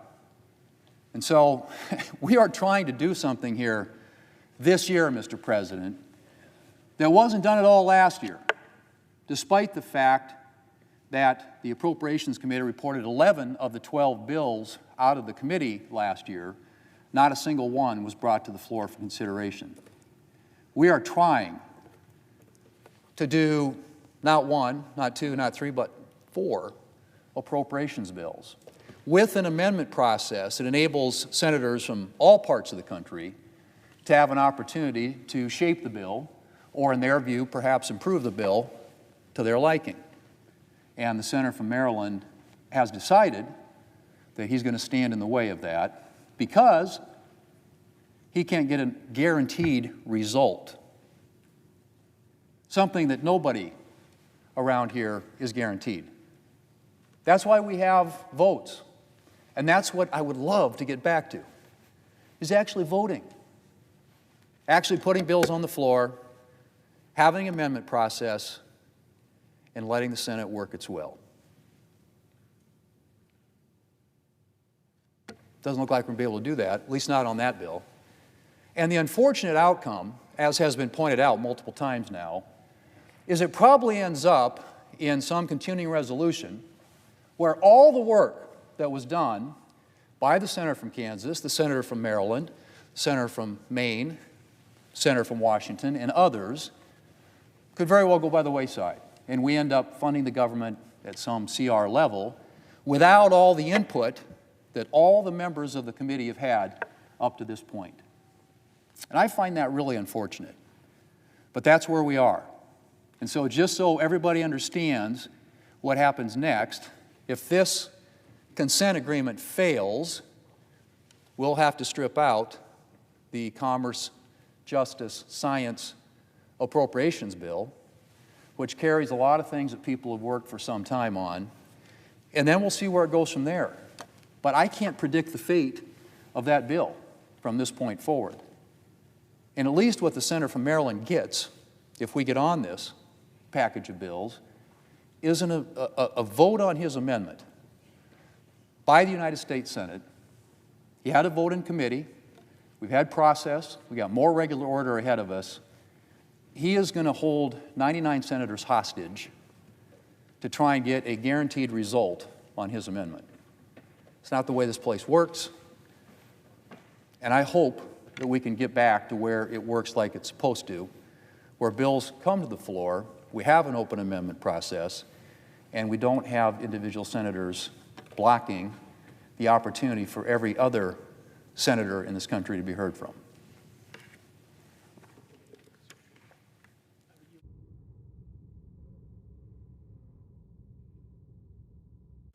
Anybody else want to talk?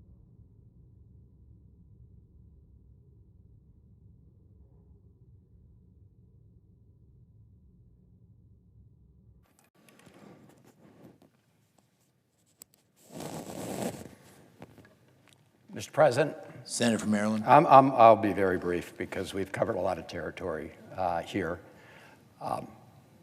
I hope we can get to the place where we make decisions in this Senate, in this Congress, on their own merits among ourselves without direct intrusion by the President of the United States. And that, unfortunately, is what we witnessed in the Appropriations Committee process. We'd be in a very different place here on the floor today if we hadn't seen the effort to overturn a decision the committee had made on a majority vote with respect to the security of the men and women of the FBI. It would have been a very different situation. So again, Mr. President,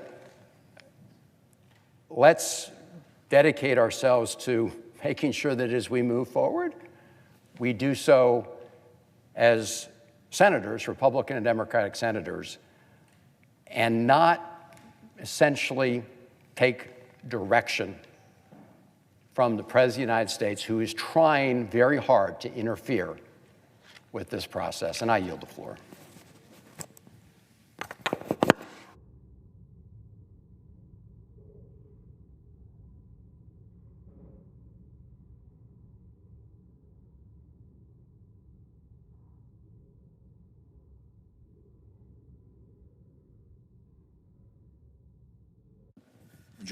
Majority Leader. Mr. President, I move to proceed to legislative session. Questions on the motion? All in favor say aye. Aye. All opposed say no. The ayes appear to have it. The ayes do have it. Motion's agreed to. Mr. President, I move to proceed to executive session. Consider calendar number 186. Questions on the motion? All in favor say aye. Aye. All opposed say no. The ayes appear to have it. The ayes do have it. The motion's agreed to. The clerk will report the nominations. Nomination, Department of State, Andrew Puzder of Tennessee to be representative of the United States of America to the European Union. Mr. President, I send a cloture motion to the desk. Clerk will report. Cloture motion. We, the undersigned senators, in accordance with the provisions of Rule 22 of the Standing Rules of the Senate, do hereby move to bring to a close debate on the nomination of Andrew Puzder of Tennessee to be representative of the United States of America to the European Union, signed by 17 senators, as follows. Mr. President, I ask consent to read the nays be waived. Without objection. And I move to proceed to legislative session. Questions on the motion? All in favor say aye. Aye. All in favor, all opposed say no. The ayes appear to have it. The ayes do have it. Motion's agreed to. Mr. President, I move to proceed to executive session. Consider calendar number 100. Questions on the motion? All in favor say aye. Aye. All opposed say no. The ayes appear to have it. The ayes do have it. The motion's agreed to. Clerk will report the nomination. Nomination, Department of State, Brian Birch of Illinois to be Ambassador Extraordinary and Plenipotentiary of the United States of America to the Holy See. Mr. President, I send a cloture motion to the desk. Clerk will report. Cloture motion. We, the undersigned senators, in accordance with the provisions of Rule 22 of the Standing Rules of the Senate, do hereby move to bring to a close debate on the nomination of Brian Birch of Illinois to be Ambassador of the United States of America to the Holy See, signed by 17 senators, as follows. Mr. President, I ask consent to read the nays be waived. Without objection. And I move to proceed to legislative session. Questions on the motion? All in favor say aye. Aye. All opposed say no. The ayes appear to have it. The ayes do have it. Motion's agreed to. Mr. President, I move to proceed to executive session. Consider calendar number 151. Questions on the motion? All in favor say aye. Aye. All opposed say no. Ayes appear to have it. The ayes do have it. Motion's agreed to. Clerk will report the nomination. Nomination, Department of Justice, Jason Redding Quinones of Florida to be United States Attorney for the Southern District. Mr. President, I send a cloture motion to the desk. Clerk will report. Cloture motion, we, the undersigned senators, in accordance with the provisions of Rule 22 of the Standing Rules of the Senate, do hereby move to bring to a close debate on the nomination of Jason Redding Quinones of Florida to be United States Attorney for the Southern District of Florida, signed by 17 senators as follows. Mr. President, I ask consent to read the nays be waived, Without objection. and I move to proceed to legislative session. Questions on the motion? All in favor say aye. Aye. All opposed say no. Ayes appear to have it. Ayes do have it. Motion's agreed to. Mr. President, I move to proceed to executive session and consider calendar number 322. Questions on the motion? All in favor say aye. Aye. All opposed say no. Ayes appear to have it. The ayes do have it. Motion's agreed to. Clerk will report the nomination. Nomination, Department of Justice, Janine Pirro of New York to be United States Attorney for the District of Columbia. Mr. President, I send a cloture motion to the desk. Clerk will report. Cloture motion, we, the undersigned senators, in accordance with the provisions of Rule 22 of the Standing Rules of the Senate, do hereby move to bring to a close debate on the nomination of Janine Pirro of New York to be United States Attorney for the District of Columbia, signed by 17 senators as follows. Mr. President, I ask consent to reading the nays be waived, Without objection. and I move to proceed to legislative session. Questions on the motion? All in favor say aye. Aye. All opposed say no. The ayes appear to have it. The ayes do have it. Motion's agreed to. Mr. President, I move to proceed to executive session and consider calendar number 162. Questions on the motion? All in favor say aye. Aye. All opposed say no. Ayes appear to have it. The ayes do have it. Motion's agreed to. Clerk will report the nomination. Nomination, Department of Agriculture, Luke Lindbergh of South Dakota to be Undersecretary for Trade and Foreign Agricultural Affairs. Mr. President, I send a cloture motion to the desk. Clerk will report.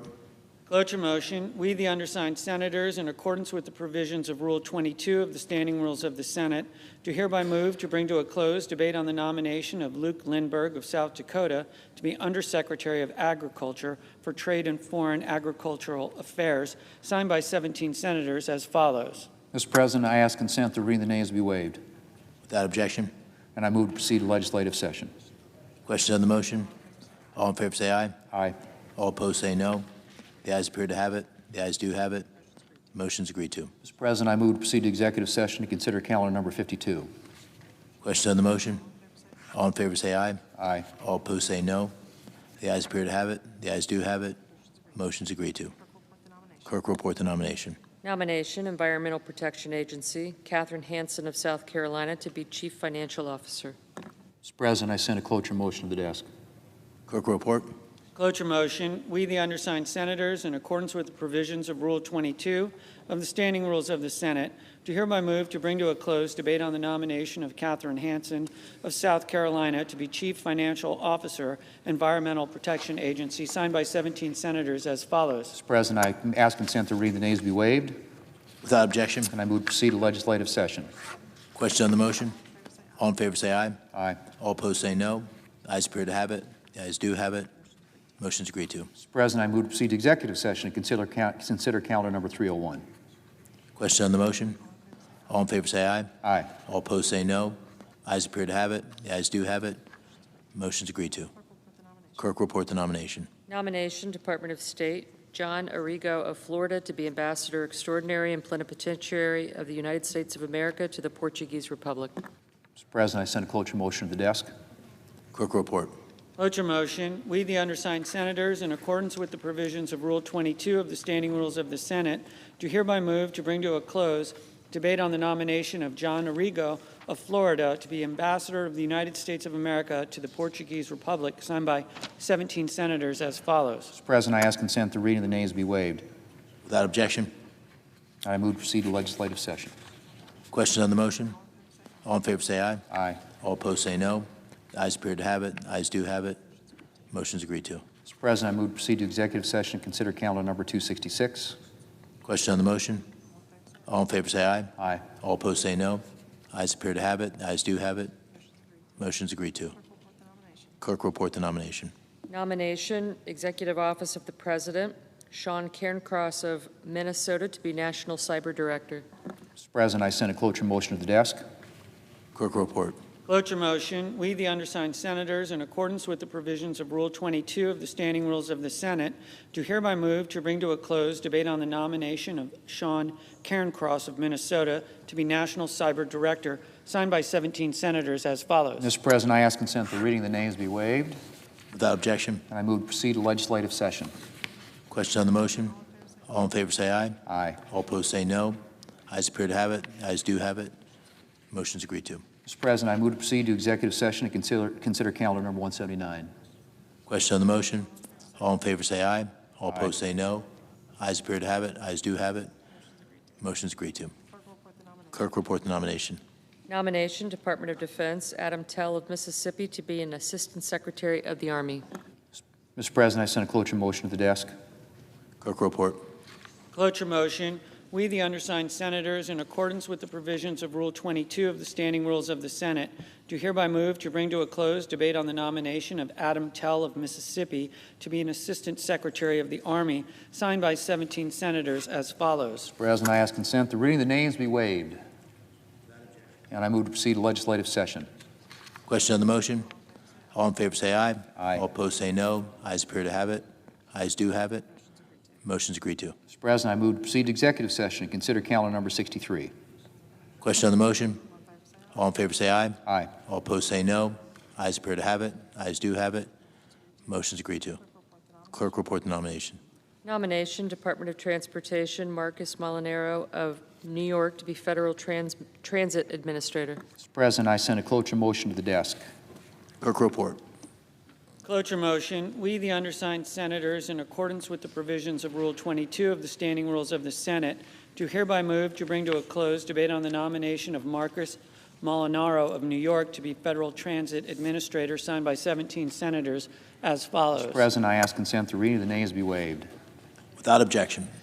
Mr. President, I ask unanimous consent that the Senate resume legislative session and be in a period of morning business with senators permitted to speak therein for up to 10 minutes each. Without objection.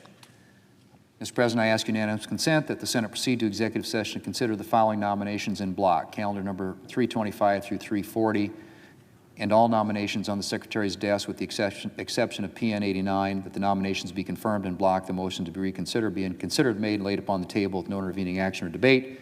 No further motions be in order to any of the nominations, that the President be immediately notified of the Senate's action, and the Senate then resume legislative session. Without objection.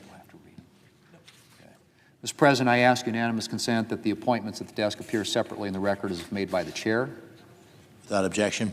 And I ask unanimous consent that the Senate proceed to the consideration of SRES 361, which is at the desk. The clerk will report. SRES 361, designating August 16, 2025 as National Airborne Day. Without objection, the Senate will proceed to the measure. Mr. President, I ask unanimous consent the resolution be agreed to, the preamble be agreed to, and the motion to reconsider be considered, made, laid upon the table with no intervening action or debate. Without objection. Mr. President, I ask unanimous consent the Senate proceed to the consideration of SRES 362 submitted earlier today. The clerk will report. SRES 362, to provide for the printing of the Senate Manual for the 119th Congress. Without objection, the Senate will proceed to the measure. Mr. President, I ask unanimous consent that the resolution be agreed to and the motion to reconsider be considered, made, and laid upon the table with no intervening action or debate. Without objection. Okay.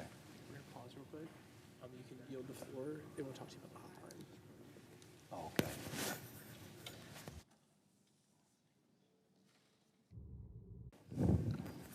Mr. President, I yield the floor.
Mr. President.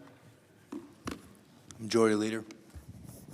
Mr. President, I ask unanimous consent that when the Senate completes its business today, it stand adjourned until 10 a.m. on Friday, August 1st, that following the prayer and pledge, the journal proceedings be approved today, the morning hour be deemed expired, time for the two leaders be reserved for their use later in the day, morning business be closed, the Senate proceed to executive session and resume consideration of executive calendar number 90, Brian Nesvik. Further, notwithstanding Rule 22 at 11, the cloture motions filed on Wednesday ripen, and the Senate vote on the motion to invoke cloture on the Nesvik nomination. And if cloture is invoked on the Nesvik nomination, the Senate then execute the order of July 31st in relation to the Mulligan nomination. Finally, if any nominations are confirmed during Friday's session of the Senate, the motions to reconsider be considered made, laid upon the table, and the President be immediately notified of the Senate's action. Without objection. Mr. President, if there's no further business to come before the Senate, I ask that it stand adjourned under the previous order. The Senate stands adjourned until 10 a.m. tomorrow.